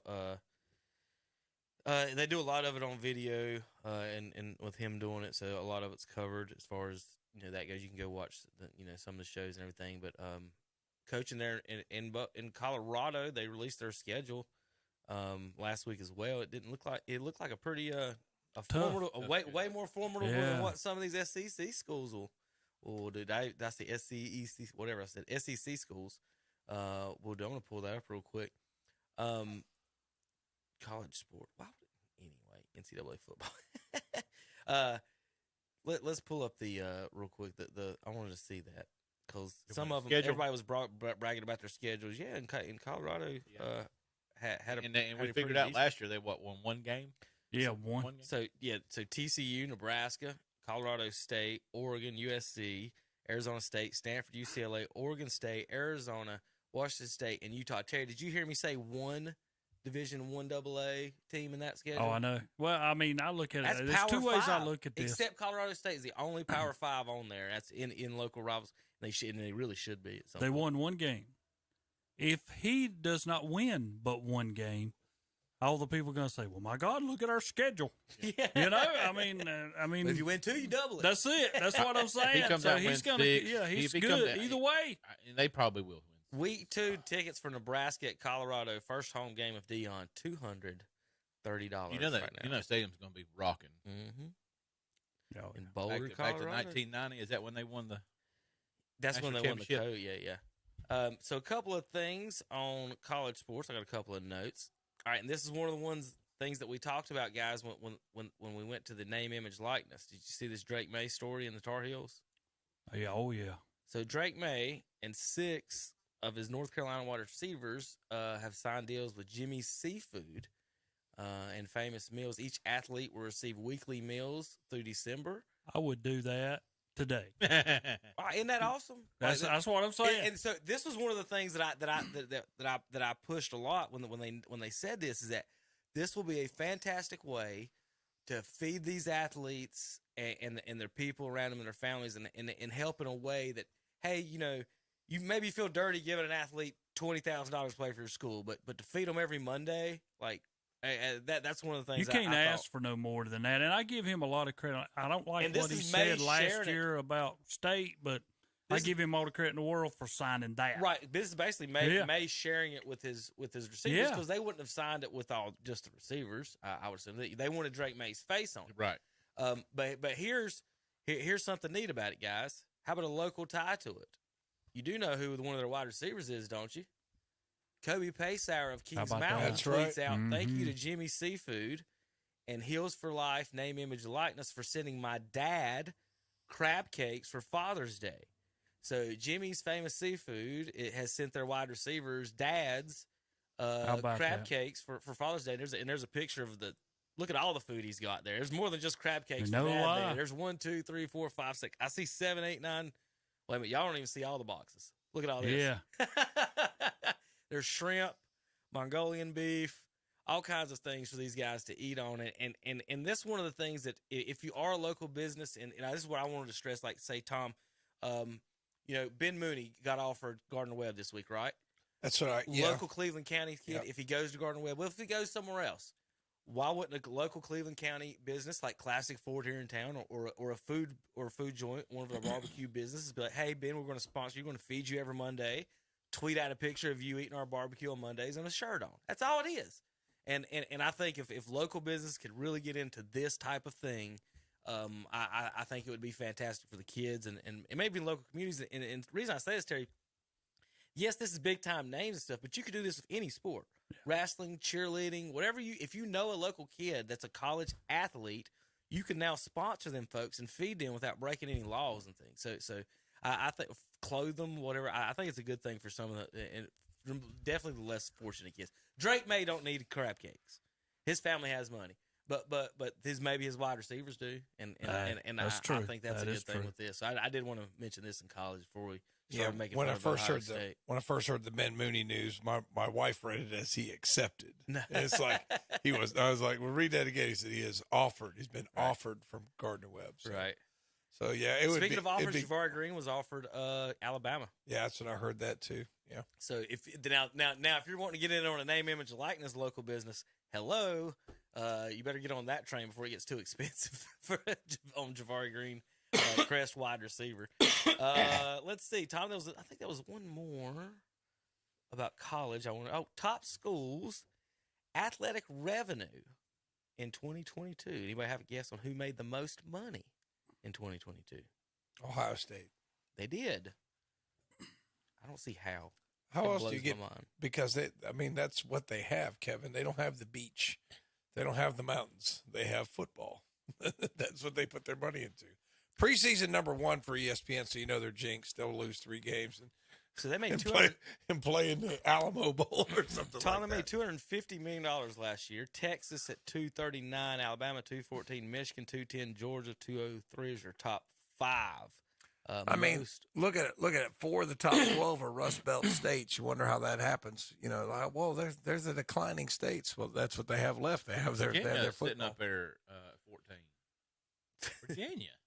Let's just throw that one off the Cavaliers are 14th most money. Ain't that in college football. They made more than Oregon, guys. The Virginia How's Cavaliers, Clemson, Tennessee, all make more than Oregon. That's wild. Look at all the Big Ten teams up there. Yeah. There's 5 in the top 13. Tom might be 100% right on this one, Virginia guys. made more than Clemson. They got nothing to do but spend money on college football. They don't. I mean, they don't. There's no beach in Columbus. You know what I mean? There's no mountains in Columbus. There's 6 in the top 22 from the Big Ten. Yeah, I mean, look at Oklahoma. I mean, they're top 10. I mean, Oklahoma, is that a vacation destination for you, Terry? How much state make? Like 2 million? I mean, you just keep going down. It didn't make the list. It didn't make the top 25. North Carolina's not in the top 25. I'm still shocked because Virginia's got more than Clemson. Where's North Carolina? They're not in the top 25. They don't have it in the listing. Whatever this is. I mean, they're listed, but it's on down there. I don't even know if they're not. Yeah. And a lot top of those 25. schools, not all of them, but a lot of them, they have not only football, but their other sports like will do well, like a baseball or a basketball will do well. And, you got some of these northern schools also have, see you, Terry. A lot of them also have ice hockey. Don't forget about that. I'm sure they're making a little money off that in some of those schools. Let me mute Terry. Where's Biggie? Let's go ahead and mute him. Go ahead. See you, Terry. Go ahead and mute him. As we talk about how bad NC State is done. I guess So what was that? The top school's athletic revenue. Let's do it. I'm gonna do a quick Google search. He want to know how much. What if NC Terry State... wears those shorts while he's umpiring? Well, yes, that's his outfit, Tom. What do you mean? Did you think you put on pants? We should get him. We should have got him some of those bike shorts that we had at the yard sale. NC State last year made $88 million, so more than 2, less than 150. About the half top of 25 was about 146. Well, they sure didn't spend it on hospitality at the state championship, did they? All we needed was $5, like just a pizza. No, something, nothing for us. Yeah. NC State ranks 4th in ACC football revenue. Now, this is a football, and this is Florida State, Clemson, Miami State, and Syracuse for football revenue. So there's your college. Any other news and notes on the college? I just wanted to talk about the it's guys. Gonna be there. interesting. You got to talk about the College World Series. What sport is that? College baseball. You said anything about college? Oh, okay. What do you want to say about it? Oh no, nothing. I'm just talking about Wake Forest and their season. I honestly know nothing about it. What's that? So anything you say, no, I mean it's I'll just believe. It's just first time they've been there in like 60 years or something like all that. All I know is Terry told me Oral Roberts came back last night, won the ball game. Yeah, so it's kind of like the semi-local team there, Wake Forest. Want to see them do well. It's been such a long time, and they seem to be like everybody's. It seemed to be the favorite going in. So I'm trying to just. There's not even like a college baseball page to even pull up. There's not. No, you can't even look at the day before's scores. Only today's and tomorrow's. There's like. I'm gonna look it up real quick. Let's see. The Wake Forest plays Stanford, and I believe that today is the 17th. Correct. Yep. Wake Forest plays Stanford today. So I'm telling you that you still talking about this name, image, likeness stuff in the local restaurants. I'm intrigued to see. We see it happen at McDonald's where they get sandwiches that people like. Certain sandwiches that there it is. Professionals like and stuff like that. I'll be interested to see if they do some of that to locals. How do you like your burger? One of the best players, and have that burger on the menu. So I have the Ben Mooney burger. Yeah, like at the snack shop in Bowling Springs. They do it with the chips too. Yeah. They got those players and what they like. I think it would work. I can't find a good burger. This is just a schedule that says this has got the seeds on it. Like Virginia's in it, Duke's in it. I mean, we got some. I don't even know how it works. Was it pool play or something? Like that? They have the super regionals, and then you qualify for the World Series. And is it like double elimination? Pool I play, want to say series? it is. Yeah. It's got Wake Forest versus Alabama, and these are 3-game series. So Texas and Stanford play each other. Tennessee, Southern Miss, Florida, South Carolina. Sorry about that, folks. I'm just totally not. I thought you might keep. I know that you're kind of anti-college sports, but I know Wake Forest has been a great story this year. So, all right, folks, we come back. We've got NFL U.S. Open, and I didn't know Terry was leaving this early. I had some video I knew he was going to laugh at, but we're going to do that in just a minute as well on the golf stuff. NBA and more on KDCBroadcasting.com. Not one, but 2 big trucks have backed up and unloaded 2 truckloads of scratch and dent refrigerators at Hendrick Appliance and Mattress Center in Shelby. These come with a 1-year warranty, but hurry, they won't last long. Also, they still have Speed Queen washers and dryers, and Speed Queen is the only residential washer not to have a lid lock. Come check them out, and don't forget about their selection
pick up or they will deliver to your home.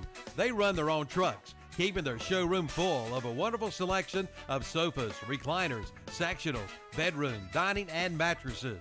That's Carolina Furniture Mart, 644 North Aspen Street in Lincoln. Online at carolinafurnituremart.com and see their page at whatsupshopper.com. And we're back on Saturday Morning Sports Talk with Kevin and the gang. They haven't turned themselves on yet, but yeah, we're there ready. we are. Zach, hit EXT and take that one off.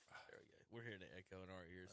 Nothing y'all can hear at home, just in our ears. Was having a little fun here on KTC Broadcasting. Saturday Morning Sports Talk. We're brought to you by McDonald's Breakfast. I had a sausage, egg, and cheese biscuit. Zach, what did you have this morning? Sausage, egg, and cheese McMuffin. I might go back to the McGriddle. I'm ready to have the sweet with the sausage. Ready to switch back? Yeah. I had a bacon, egg, and cheese McMuffin. So appreciate McDonald's of Cherville providing that. Also, if you want a hot dog for lunch, 1775 West Dixon Boulevard, Classic Ford. Awesome. Calvin and the gang over there today for a remote, Kevin. Also, we're supposed to be talking about a yard sale, too. What we, Kevin? Yeah, 1527 Hepzibah Church Road yard sale this morning. Multiple households, I heard? I'm not 100% sure on that. 1527 Hepzibah Church Road yard sale this morning till noon. We're going to do a little quick NBA segment real quick. NBA champions now, Nikola Jokic and Jamal Murray and the Nuggets. The coach has been acting a fool the past few days. I told y'all before the season that he's a nut. There's something wrong with him. He's crazy, but he is an NBA champion. You can't take that away from him. But this week, the blasphemy that I've seen from the everything today is better than yesterday media. So the ranking that they've been, where does Jokic rank on this list and this list and this list and Tom, the ones that the one that I heard the worst was, and I know Terry, I wanted Terry to be here for that one, was talking about the top 5 centers of all time, and they were questioning whether he's entered that debate yet. And they wanted to throw, and this is today's generation. So today's generation, top 5 centers. Zach, would you guess who they would have in their centers? Oh my goodness, they don't even have anybody to pick from that they would have saw. I mean, other than Embiid. No, I'm just talking about who the people today put on the centers. Shaq's always one or two. He's usually one in all their things. Kareem too, but everybody's wanting to take. And Elijah one was making it. Then everybody's wanting to take out Russell and or Chamberlain on the list to enter one-time champion Nikola Jokic, Tom. And I think we got so far out from anybody ever seeing those guys. I've never seen Russell or Chamberlain play, so I can't, right. Say. But I mean, when you have to invent the 3-second rule for one of them, right. They're pretty good. Yeah. And like I said, I've heard Russell was an outstanding defensive player. Yeah. On top of everything. You'd have to, the one thing, I guess artificial intelligence will eventually create it and let them play against each other. Russell was a taller, better Rodman from everything I've seen and been told, as far as listening to people and watching the actual video of it, and a very excellent one at that. But they've got, Zach, when they say in Jokic top 5, who they're also putting them over. That means, David Robinson. That's the one I wanted to get to. And they talk about these guys nowadays, they're like, well, who's guarding Jokic nowadays? And nobody is, because there's no centers. Right. But you're not telling me Jokic is putting up a triple-double on David Robinson or any of these Elijah guys. one. Yeah.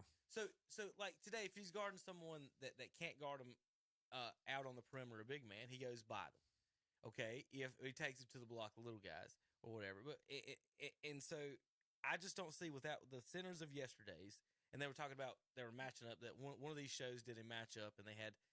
It was going to be Shaq against Jokic, and the Jokic fan was like, "We'll just take him out to the 3-point line." And I'm like, "Y'all are so stupid." Yes, okay, he'll come out there, but he's still faster than Jokic. He can still jump higher than Jokic, and he's bigger than Jokic. So just because Shaq can't shoot a 3, don't mean he can't come out there and defend it of somebody slower. It's not like Shaq coming out. Shaq wouldn't come out and try to guard David Robinson, because Robinson will blow by him. If he's not coming out and guarding, he'd come out and guard Jokic. But either way, the fact of the matter is that they're putting him over Robinson blows my mind on these things. Like the disrespect he gets from losing one series to Hakeem Olajuwon, in which he averaged 28 and 12 against him. He was good. And Tim Duncan's what ruined Robinson. It's because everybody thinks he's the greatest thing since sliced bread, as opposed to Robinson. Who was Robinson's best player in the 90s? Do you remember any of the guys on his Sean team? Avery. Yeah, and then Sean Elliott. And Vinny Del Negro. I was getting ready to say. His shooting guard was Vinny Del Negro. Come on. Yeah. Sean Elliott. That was supposed to be pretty good. He's like 16, 17 points a game, but he had a kidney ailment, if you remember. Right, but he's not. I'm trying to think who else they had in the 90s. That's it. Chuck Person was the power forward. Chuck Person. Well, he wasn't a bad player by no means. Before Person, Duncan got there. Because whenever you said that, I was like, which NC State guy? No, it wasn't Corciani. No, it wasn't. It was Del Negro.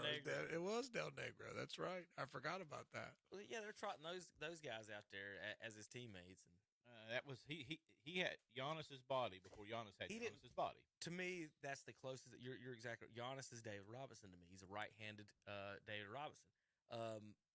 Robinson didn't play till he was 24 years old in the NBA. Yeah, he was drafted in '87. Here's the years he played. Here's the years, his first 6 years, Tom. 24 and 12, 25 and 13, 23 and 12, 23 and 11, 29 and 10, 27 and 10, 25 and 12. Got hurt, and then it dropped to 21 and 10, 15 and 10, 17 and 10, 14 and 10. And a 73 or 69 point game. What was 72. It? 72. 72. So the Jokic stuff, like, come on, guys.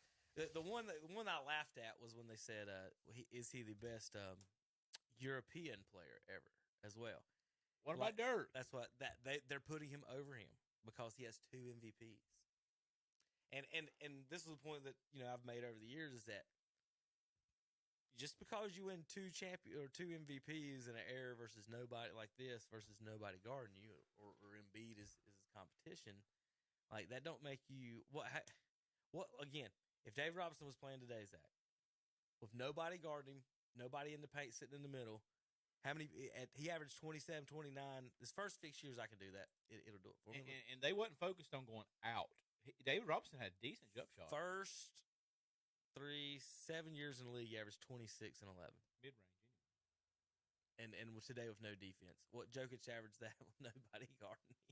Or if you breathe on them, it's a foul. Oh, what would Kareem do? Not Kareem, Hakeem. Right. Elijah. I honestly, as slow as Jokic is, and everybody used to say Hakeem Olajuwon was strong as an ox, and his feet work was great. I don't know how many points Jokic could get on him at all. The reason Jokic is so good, and we talked about this last week, is he's slow as crap, but he's got good feet work, and he's technically sound. He can bring the ball up the court, things like that. He can shoot threes. But Jamal Murray being healthy is not getting enough. No, he's not. Credit for that stuff. But he's dropped 40 a couple times. Are they going to be able to keep that team together? Are they going to miss? It looks like they are. Okay. And I didn't know this, but they're like, I think Porter's 24, Jokic and Jamal Murray's 25 and 26 or something nuts. That's very, very. You think about that, Kevin. You just said David Robinson started playing when he's 24. 24, yeah. Well, these guys are that now. Yeah, he had to finish his service commitment. Right. He was drafted in 87, come out in 89, won the Rookie of the Year. And I guess they cut his service commitment short because it's supposed to be 4 years. Yeah, they cut his short. They do that for ambassadors. Okay. So you can, they do that with some pro players, and so that they don't lose their prime athletic as a representative of the Army and all that other stuff. Robinson, I've seen plenty of pictures in his white Navy whites. I was trying to find a picture of this Bruce Brown. He was struggling being drunk in the parades and stuff, but there's a picture of him and a lady at the parade. You should look up if you can find it. Put it that way. But all right, so Terry's favorite player, Draymond Green, they say he's gonna turn down his option and become a free agent. He wants to go play with LeBron. He's either wants to do that or wants more money, or you max out by opting out. But at some point you misshoot your shot and lose your money like Isaiah Thomas did. Right. So also, Zion Williamson may be on the trading block. I've heard that all week. Yeah. Bradley Beal may be on the trading block. I would not give up number 2 for Zion Williamson. Would you guys? Yep, I would in a heartbeat. Just because you think he would actually play? He's hurt all the time. I don't care. That's what scares me about What did our last number 2 pick do? Yeah, I know. went to the G League. I think it was Kid Gilchrist. But they're saying that the Pelicans want the guy, what's his name, Scoot, from the G League? Scoot Henderson as a point guard. So that would be the trade for the Hornets if they could. But I would doubt 100% that he's coming to. I don't think. I think he calls his shot. He's not going there. He might go to New York or something. Well, you have seen the big news on him the past couple of weeks, haven't you? Okay. You ain't seen that with Stephen A. and all that? I have not. So he announced his pregnancy with one of his girlfriends, and one of the other ones. Have you seen this, Tom? Or heard this? No. One of the other ones called him out on it, and let's just say that there was a lot of dirty laundry aired on the internet this past week about Zion because both of his girlfriends, Tom, are porn stars. All right. So they were firing shots back and forth at each other. All kinds of fun with Zion. That's why part of the rumors why he's looking to get moved, Zach, is his off the court actions. And Stephen A. said, "No wonder you've not been able to play. Your lower extremities have been compromised." Just saying though. I mean, like you got like he said you ain't got no legs. You got millions of dollars. That's what Stephen A. said. You got millions and millions of dollars. Why do you have to go after porn stars? Oh yeah, that was the talk this week. That was the big at least it was discussion. Massage parlor. I don't get it. I mean, seriously, I don't get these guys. I don't get what kind of habits they get in or what they go for. It's like you got money, you got people around you. I mean, it's just you shouldn't fall into one of those traps, but they do. Right. John Morant was just suspended 25 games to start the season for his actions. Contingent. If he doesn't go through certain things. If he don't show up on TV again with blazing guns. Ooh. There's some. You've had some fun NBA stuff this week. Wembanyama says he will be playing in the summer league. I still think I think they give him the Spurs. Yeah, probably. And then now, final note: the Charlotte Hornets have been sold by Michael Jordan. I was going to bring that up. Now, this does not mean that Jordan is no longer an owner. I think a lot of people are confused about this. He's selling now, Tom. This is how good a deal this is. Sold his majority stake. Stake for $3 billion. That's perennially bad team. Right. Again, that's just the majority stake. He still owns a minority stake in the team. So whatever they were valued at was way more than $3 billion. It's not even a $3 billion team. It's like a $5 or $6, $7 billion team. I guess 5 if he sold it for 3, and that's the majority. Right, Tom? In the neighborhood? Yeah, I mean, I'm going to had to value it at that. Pretty impressive. Because that's what he sold. What he sold the majority for. They had to value the franchise at something like 5 or 6. Jordan bought it. Do y'all remember this? $250 million. $275. He bought his majority stake. So over 10 times his money. 13 years ago, and so. Basically, he's getting a lot of this money. He's still going to be part owner. A couple other guys are in on it. The new stake to Plotkin. Plotkin is the owner. I heard somebody. This owner it was partnered Gabe with Plotkin and Rich Hawks? Schnau. Yeah, they were Schnau is a minority owner with the Hawks. He'll have to get rid of that. So he can't stay both. That's what I thought it'd be a little bit of a conflict of interest. No, he can't. He'll have to sell that the minority. The average NBA team is worth $3 billion. Golden State Warriors are worth 7. They're the top in the NBA, which surprised me. They're worth more than the Lakers. Probably going down. It probably start. So let's say they bought it for $4 billion. They valued it at $4 billion and gave Michael $30 for it. So either way, he turned $280 million into $3 billion. So he's up $2.7 billion. Tom, not a bad investment. He's a good businessman. He's just not a very good manager. Now Jordan will. Here's the good news for you, Zach. He will oversee the basketball operations through the draft and the start of free agency. That's not good. Basically, Mitch Kupchak is gone, is what that means. Don't hurt my feelings. I was disappointed when I thought we would get a few things with him. He's not done it. You ain't heard nothing about him. Here's the greatest deal, that Forbes magazine last year ranked the Hornets' worth at 1.7. So what a great businessman you are. Yeah. To not even sell the entire team for $1.3 billion more than it's worth. Maybe Forbes, whoever wrote that article, he should be fired. Well, dude, you're off double. I know. You're off $1.5 billion. Is it worth that if he's not the owner? No. You see what I'm saying? Like that's a modifier. Those guys may have lost money here. You never know. But they got to have a winning franchise at some point. You would think. They're near the bottom. Together. I mean, come on. Dead last is the New Orleans Pelicans, and Charlotte's 27th. In what, the value? In value, according to Forbes magazine. George just proved that wrong. Now here's a sneaky behind the scenes look at what Jordan. They're like, what's he going to do with his money? Well, Zach, do you know what the rumor is? He's going to buy the Panthers. No, he's going to invest more into North Carolina sports. Mr. Name, Image, and Likeness yourself. Oh, okay. You want the big time athletes in North Carolina. Jordan Brand is here. He just got a $2.7 billion investment in it.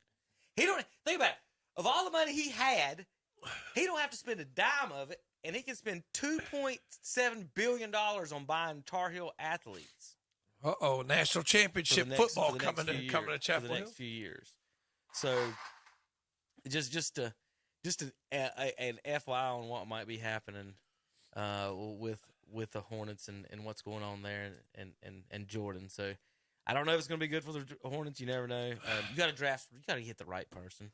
I mean, you just got to. We've had 14 drafts since Kemba Walker. hadn't really hit anybody. So. That's what you got to do is hit the drafts. Early preseason picks for next year. Anybody in NBA basketball? Hey, we'll just not worry about that. How about this? We've discussed this before. They were arguing over LeBron's statue the other day on the internet. Were Lakers? Yeah, and no. Well, Shaq had mentioned something about. He said. Lakers fans usually expect more than one championship if they put a LeBron statue, but he won't have any arguments if they do. So basically, he was saying he shouldn't have it yet.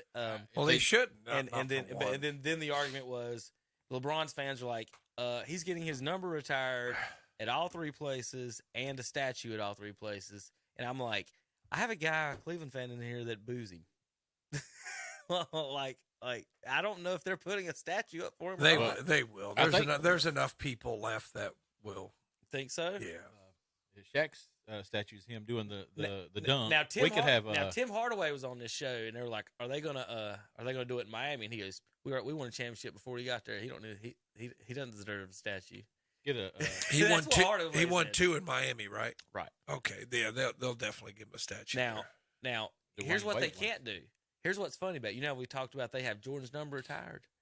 Well, the league retired number 6.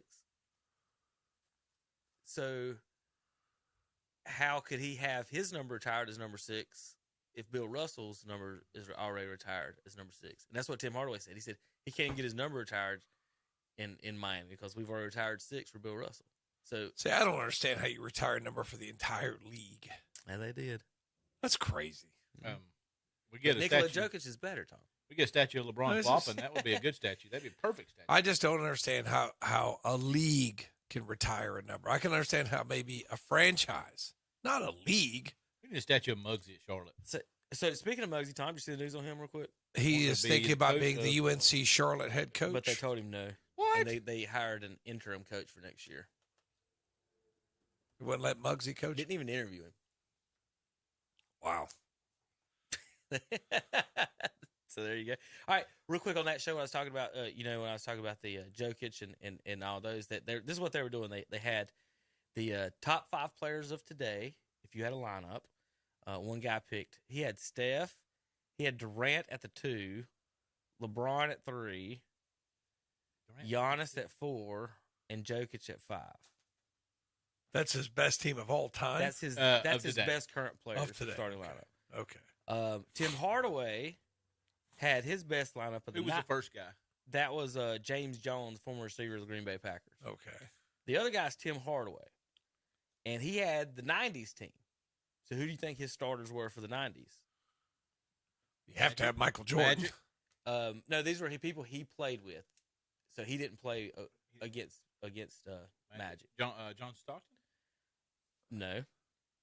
So Jordan's the shoe-in. Shaq. He had Jordan. He had Shaq. He had Shaq. Okay. He probably had Barkley? Tim Duncan. Nope. Malone? He had Karl Malone. He didn't have Tim Duncan. Nope. Oh. He might have got him in the later. Tim started in 98. So No, you need your point guard. You need your point guard, and you need your small forward. So it's not Stockton. He point guard or small forward? Mm-hmm. Nash? He's in the 2000s anyway. Oh, okay. Didn't play in the 90s. He had Scotty? He had Gary Payton and Scottie Pippen. Oh, the glove. I won't complain about Gary Payton. So Jordan doesn't like him though, does he? Gary Payton. Yeah, they're Are they?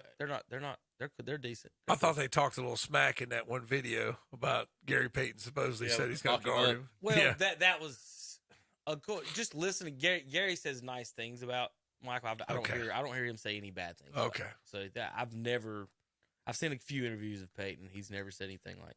He kind of laughed about it. He said he's going to lock down Jordan. Jordan kind of laughed. Well, that's what Tim Hardaway said. He said with my lineup, I'm these guys are going all offense. They started at point guard. He picked Gary Payton and Jordan Pippen. He said I'm picking defenders right here. And then so they got the power forwards, and James Jones goes, okay, I got Steph, KD, and LeBron. He said, I'm going to be honest with you. I'll admit I've got some whiners on my team. He said, so I got to get some toughness, so I'm going to put Giannis in there at power forward. Yeah. And then who was the center? Jokic. Okay. And then he had Karl Malone and then Shaq. And this is what I was like, geez. I would change almost that whole lineup in the 90s. Mm-hmm. I mean, who'd you have? I put the Dream in on center. Mm-hmm. I would put Magic in at point guard. I know it was, but he was. He still said Magic. it was the rules were some people he had to play. Yeah, with, that's fair. And so he said Matt. He came in after Magic year was after done Magic. by about 93 or 4, wasn't he? Hardaway He came come in out like in a 92 year after with two. the He left and came back. 91 maybe. Yeah, he left and came back. He had Jordan. You can't take that off. Small forward. I'm not going to argue. No, with Scotty. they asked him. He said, "Who you got it to?" And he started laughing. So at threes is could you could put Clyde Drexler there? You could. Bird was too old. You couldn't do. I wouldn't do that at that point. His back was gone. Mm-hmm. Who's another good three from the 90s? Vince Carter. Yeah, that's true. It's Grant what you want. Are you wanting Grant Hill, Tracy McGrady? Who was the three on the? He had LeBron. So you're gonna put? I wouldn't have a problem putting LeBron on. Pippen on LeBron. No. You want defense? No. You want somebody to bring the ball up? I would probably go with that. If you walk out on the court with Steph, KD, LeBron, and I got defenders Peyton, Jordan, Pippen, I'm okay. You're locking them down.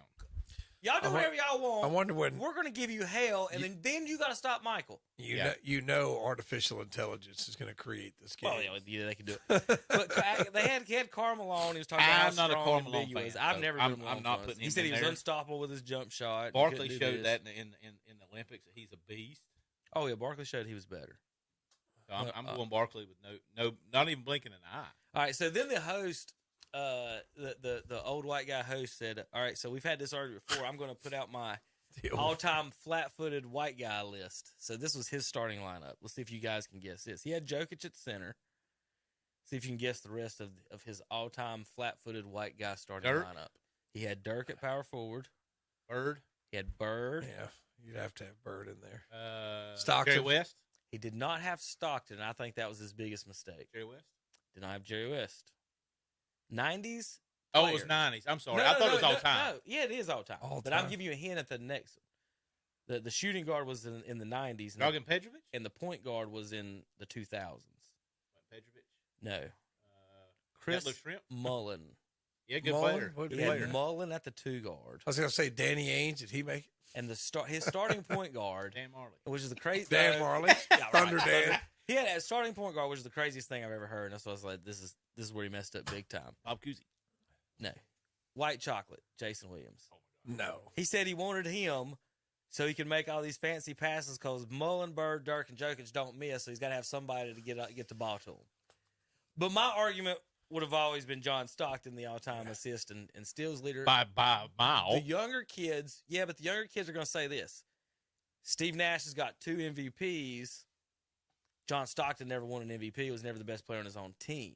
So that's the argument you'll hear from the younger generation on the point guard white guys is Nash, the over Stockton. But the older folks will say all-time steals leader, all-time assist leader, and way better defender than Steve Nash is. So absolutely. So that mine would have been Stockton. He's almost up. Bird, Jokic, and I would have had everybody almost, but I would not have Chris Mullin. Y'all know who I would have had? The greatest small forward in the history of basketball. Ginobili. It has to be in my starting lineup. He knocked off LeBron and Tim Duncan in the Olympics for a gold medal. He makes my team over Mullin right there. I guess I'll leave Jokic in. You got any other arguments for Jokic? Bill Walton? Yeah, it's funny to watch Chris Mullin talk. You just never thought that he had the accent that he does. He's from New York. New Jersey area. And he comes out. He went Rutgers any time. He would trip you out. It's like, I'm not. I know he went out. It seemed like he was Big East. He was. He was St. John's. St. John's. Yeah. St. John's is what it is. Okay, when we come back, we will talk U.S. Open, NFL, KTCBroadcasting.com.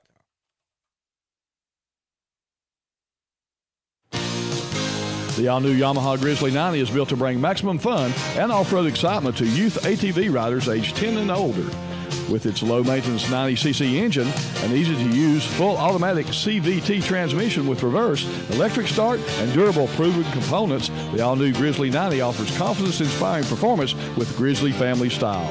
Visit Full Throttle Power Sports to see the all-new Yamaha Grizzly 90 at Full Throttle Power Sports, 100 Indian Walk in Lowell.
Back on Saturday Morning Sports Talk with Kevin in the game.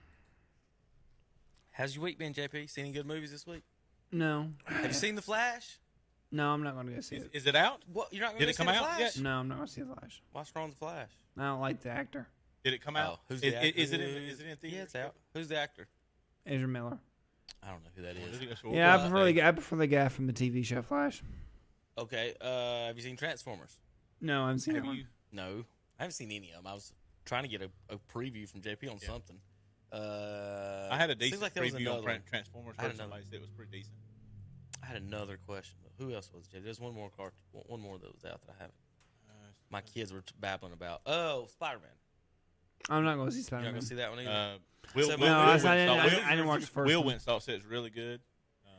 I don't get the Spider-Man stuff anymore. Once they went to 7 of them, 7 different dudes and timelines and this and that, and I'm like, all I know is his uncle got shot and there's a Spider-Man, and after that y'all just went crazy. Right? That pretty much sums it up, JP. Yeah, in a manner of speaking, yeah. Thank you. You're welcome. All right, welcome back to Saturday Morning Sports Talk. U.S. Open coverage. I got some video for that. We're going to start, though, with Ricky Fowler's scorecard here. How are these guys shooting 62? 2 of them did. Yeah. So, and do you seen the course? Some comments on that. So here's Fowler's scorecard, folks, for the folks watching at home. And you listen on radio, you can always go back and watch. Birdie, birdie, birdie, bogey, par, birdie, bogey, birdie, par, bogey, bogey, birdie, bogey, par, birdie, bogey, par. What the heck? Par. If he could just He's parred, not consistent in anything. if he could have just parred the ones he bogeyed. Right. The old saying is, if they were making fun of this round yesterday, they said shot a 57. They said the old saying is, if you par every hole in the U.S. Open, you could win it. And they were like, Ricky Fowler says, no, I'll just do everything but par it. I'll do everything but par and still win it. On that scorecard, Zach, it's 4 pars. 18 holes, 4 pars. He had 1, 2, 3, 4, 5, 6 bogeys, 4 pars, and 8 birdies on the round for 2 under in the second round. Ricky Fowler leads. But man, that was fun. So the guys talking about the course, they said, is he still leading? You said, yeah, I will go over. Yeah, that because he went 62 first round. The guys talking about the course, it's razor thin is the best way to describe it, front between a birdie and a bogey. So that's why they're saying you're seeing scores like that, because there's the various thin margins of whether you're going to birdie the holes. They're easy enough to birdie, but if you don't hit 2 good shots, you're going to bogey it basically. So this is a shot of the day. This is I need to look up the kid's name. I just had it up. Or I should say it, shouldn't I? For the people watching online, this is let me look at it. Sam Stevens. Sam Stevens on 14. He's on the side of the bunker, and he has no shot basically, guys. And so what he decides to do here is hit it as high and straight up in the air as you possibly can. Really, his only other shot is to go backwards. He's trying to drop it. He's trying to get it stopped. Right. So like it's up against the wall here. So watch where this shot lands, folks. He goes straight up in the air. Stevens, whoop, swoop. Can't beat that. You honestly couldn't with your hands have probably tossed it any higher and straighter up than what he did off the side of this bunker. Stevens again ended up one hand in the joker. It looked like he probably parred that. Look, it was his playing partner threw his hands up. Like, he was excited about the shot. And now that one guy birdied out of a creek. Did you see that one? A dried creek bed he was down in, and birdied out of that. That was a pretty good save right there. Well, you didn't ground your club. Yeah, Can't ground your club in a hazard. And then, so this is the nomination. Well, that's the golf nomination for Play of the Week. We'll have to go back. You saw that shot. I'm trying to think. And then finally, Tom, this is the one I had for Terry. And this is why you can't invite people like him to the U.S. Open. Watch carefully, closely on this putt. Boop. This is live TV coverage.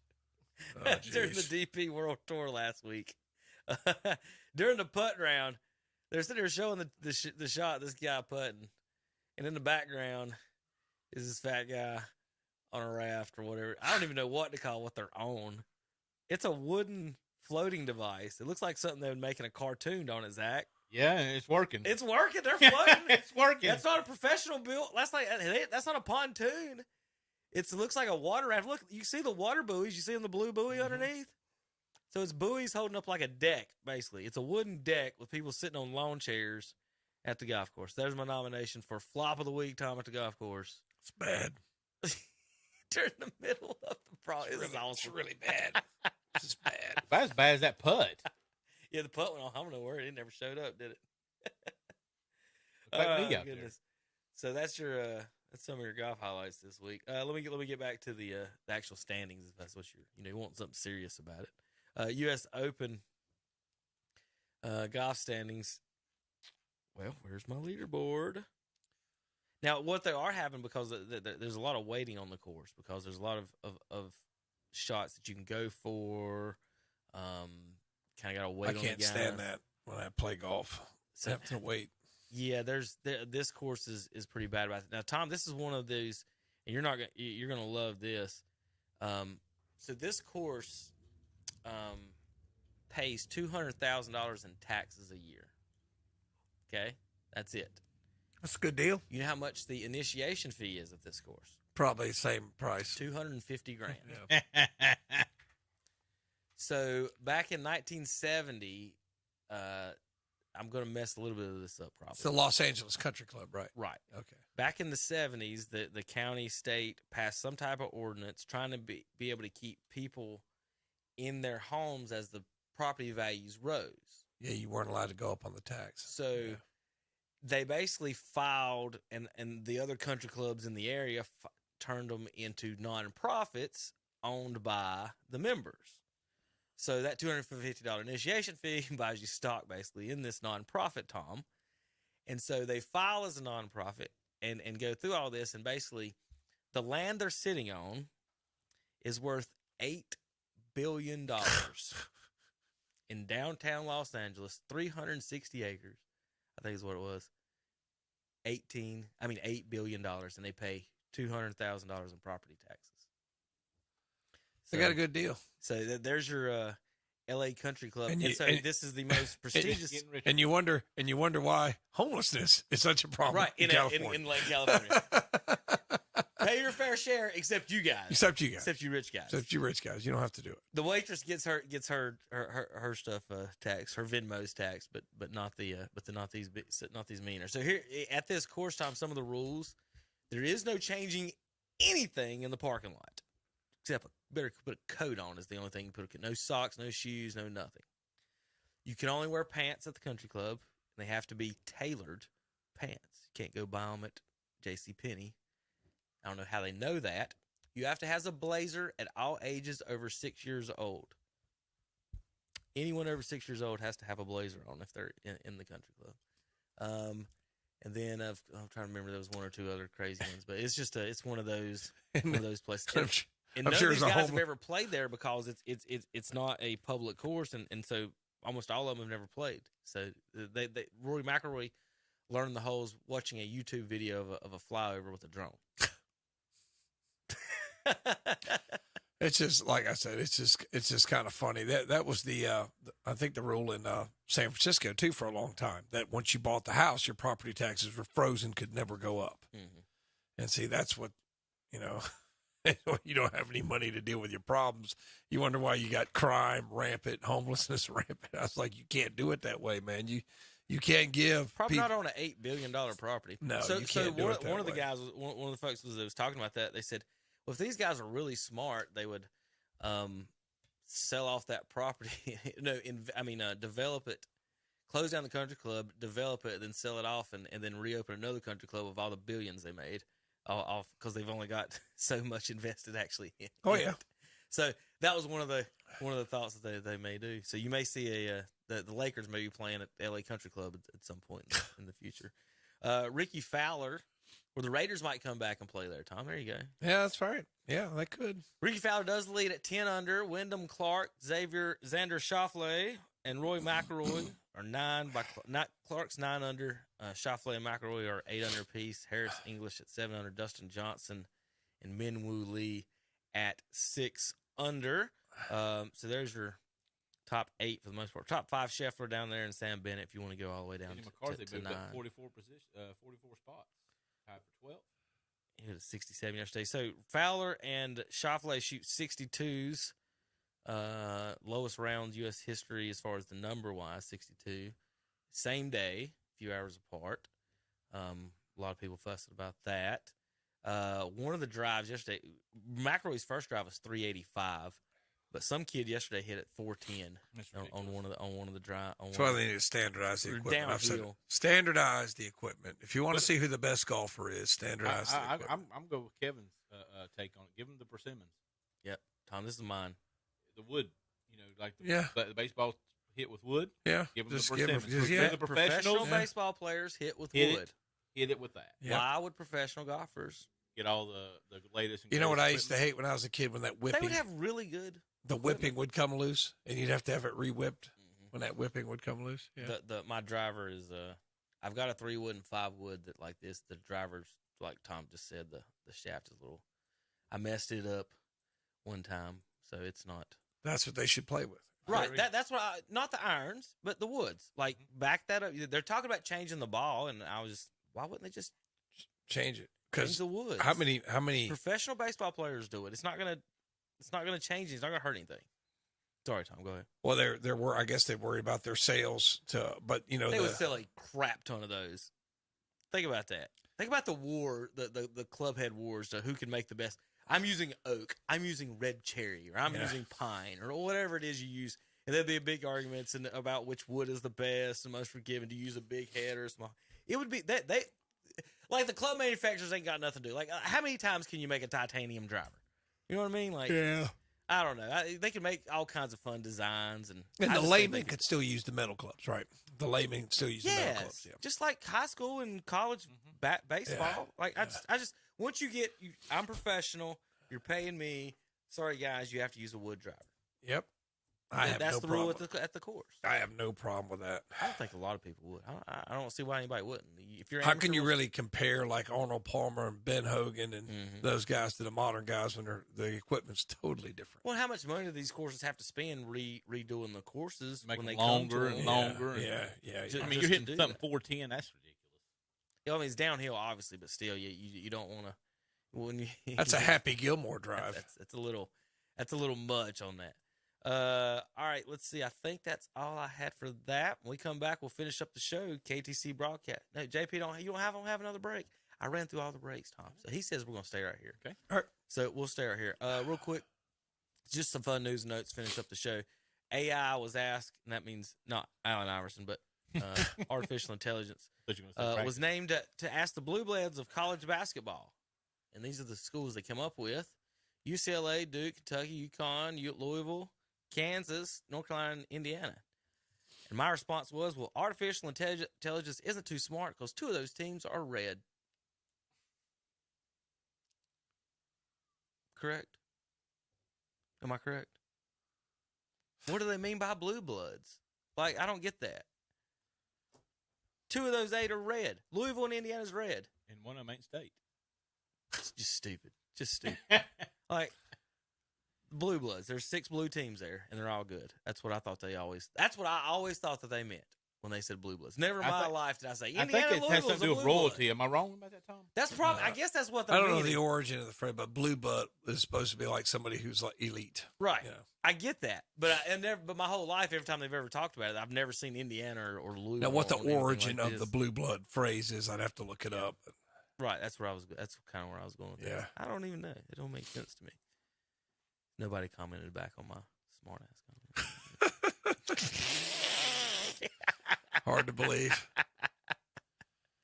Oh goodness. Let's see. I had a couple more news and notes here. Let me get back to my Twitter on that. But anyway, where do we NFL? Did we get anything going on that? Hopkins still trying to find something. Hopkins trying to find a hole. Visited Patriots this week. He came out and said he's not in a hurry to sign, which kind of makes me wonder because you want to kind of get on the same page with that. The means nobody's offering him money. He's still good. He's still good, but he's 32 years old. Right. Yeah. He's almost like right. Well, they said he wasn't going to sign with the Titans because they flew him on Southwest. The Browns were rumored to reunite him with Hopkins, but they don't have the money to sign him. Odell went to the Ravens. Okay. Odell went to the Ravens. Yeah, Odell went to the Ravens. That's supposedly going to make Lamar Jackson happy. Now, Odell did not play at all last year, right? No, he had an ACL problem, I believe it was. Didn't play a snap last year. He's had his knee replaced how many times? How good is he going to be? Oh, yeah, that's what I was going to talk about, Tom. You weren't here last year. I'm sorry, Zach. We'll go back to golf real quick. The LIV PGA Tour The merger. We didn't get to talk about it, but for a minute or two, I tried to explain some of it to Terry. He was asking about it. Basically, from everything I've read and what I gather, I believe the PGA Tour got out-lawyered, and it's a hostile takeover. And money.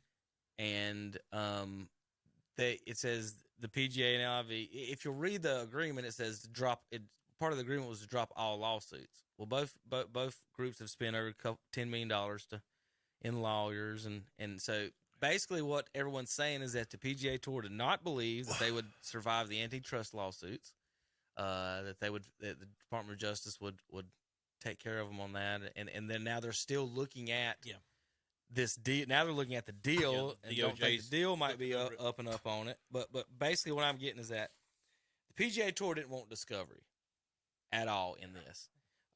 Between it being a charity organization, 501c. What was that guy? We went through like 12 guys on the board. We're making over $800,000 a piece on the PGA Tour nonprofit, and there was a lot of emails in the background the last few years about LIV and stuff on official emails, and a lot of people don't want those to come out, and so basically the PGA was caught with their pants down, as far as I can tell, and the LIV lawyers stuck it to them, and they are now basically minority owners, future majority owners.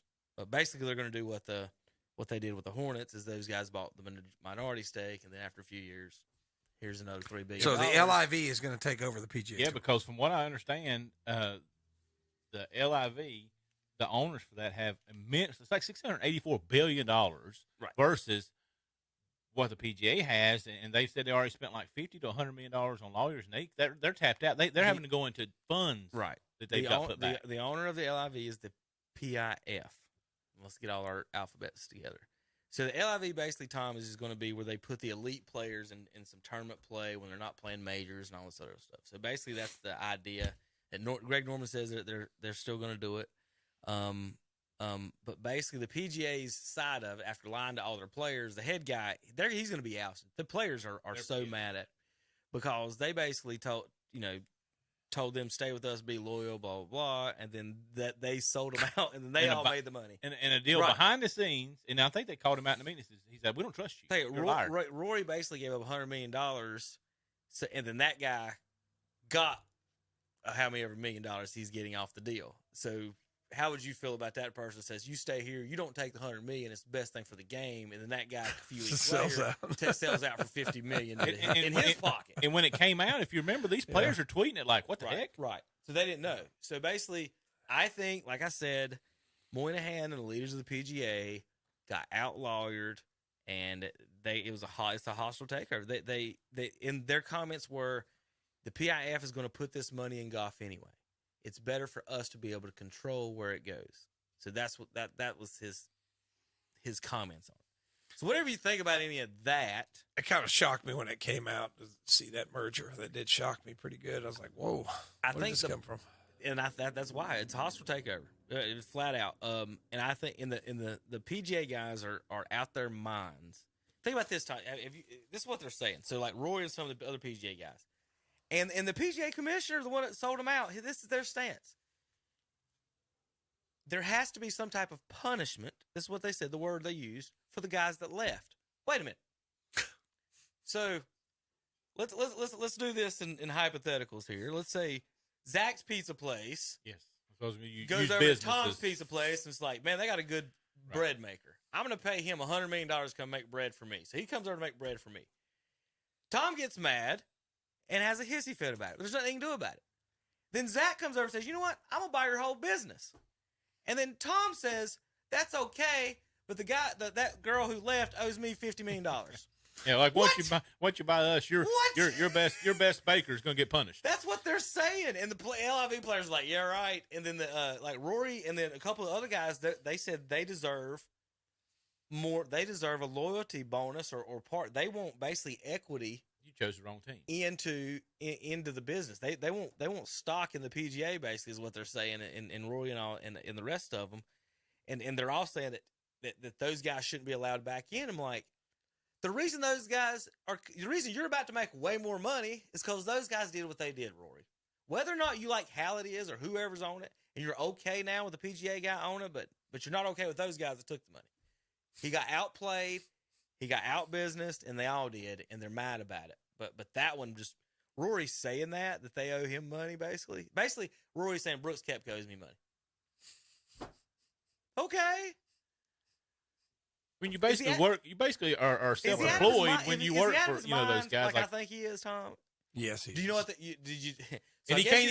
And the best thing is he can't even beat him on a golf course. One of the LIV guys that own one of the owners come out and said, "This is great. We're gonna now have all the stars in the LIV tournaments, but nobody wants Rory McIlroy, that little B, on their team."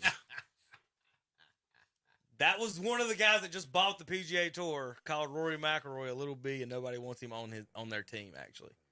So there's a lot of hurt feelings in this time where the PGA guys thinks they're in the control, and I'm like, it's kind of like, have you seen the Batman movie with Bane, the newest one? Have you seen it? So in the movie, a politician, right? He thinks he's in control of the city. Well, Bane is in there. He walks in, and he's yelling at Bane because things aren't going the way the politician's way is. Well, Bane reached over and touched Baggett is yelling at Bane because he's not running Wayne Enterprises. Right. So Bane comes over and touches him on the shoulder, and he's a big, giant man, and he says, "Do you feel in control?" Basically saying, you're not in control. You're a fake. Yeah. That is not that. So that's basically. I think the PGA guys are going to get that soon from the LIV guys. So I don't know, Tom. Thoughts. I mean, it's just it just kind of surprises me what's happened. But when you say that, I guess they didn't want people going through the dirty laundry. That makes a lot of sense. Better just to sell out, take the money. Don't worry about whose feelings you hurt. Especially when you're a 501. That's what people do. But that's what people do. They don't really. All right. Well, your feelings are hurt. Okay, I made a bunch of money. The can of worms might get opened anyway because now they're investigating. Right. So you actually don't know. Which I think we got bigger things in the country to investigate other than LIV PGA mergers. Which movie was this, JP? Batman. The Dark Knight Rises. The Dark Knight Rises. Okay. I'll play it in the show, Tom, so you know what we're talking about here. I watched it. Yeah, see, this one I did watch, but it's been years. Zach, hit the button. And it shall appear. What is that man? Speak of the devil, and it shall appear. What the hell is going on? Our plan is proceeding as expected. Oh, really? Do I look like I'm running Wayne Enterprises right now? You're hit on the stock exchange. It didn't work, my friend. And now you have my construction crews going around the city at 24 hours a day. How exactly is that supposed to help my company absorb Wayne's? Leave us. No, you stay here. I'm in charge. Do you feel in charge?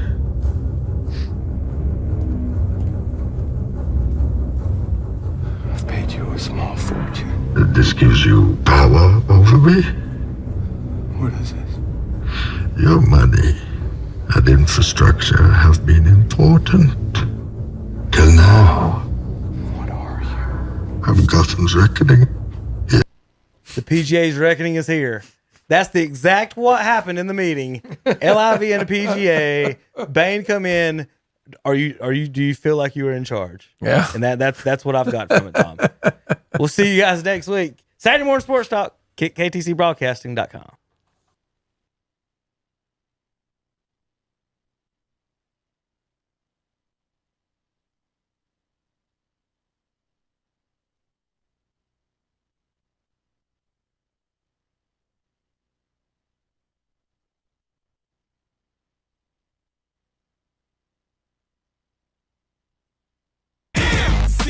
Chosen breed, you don't see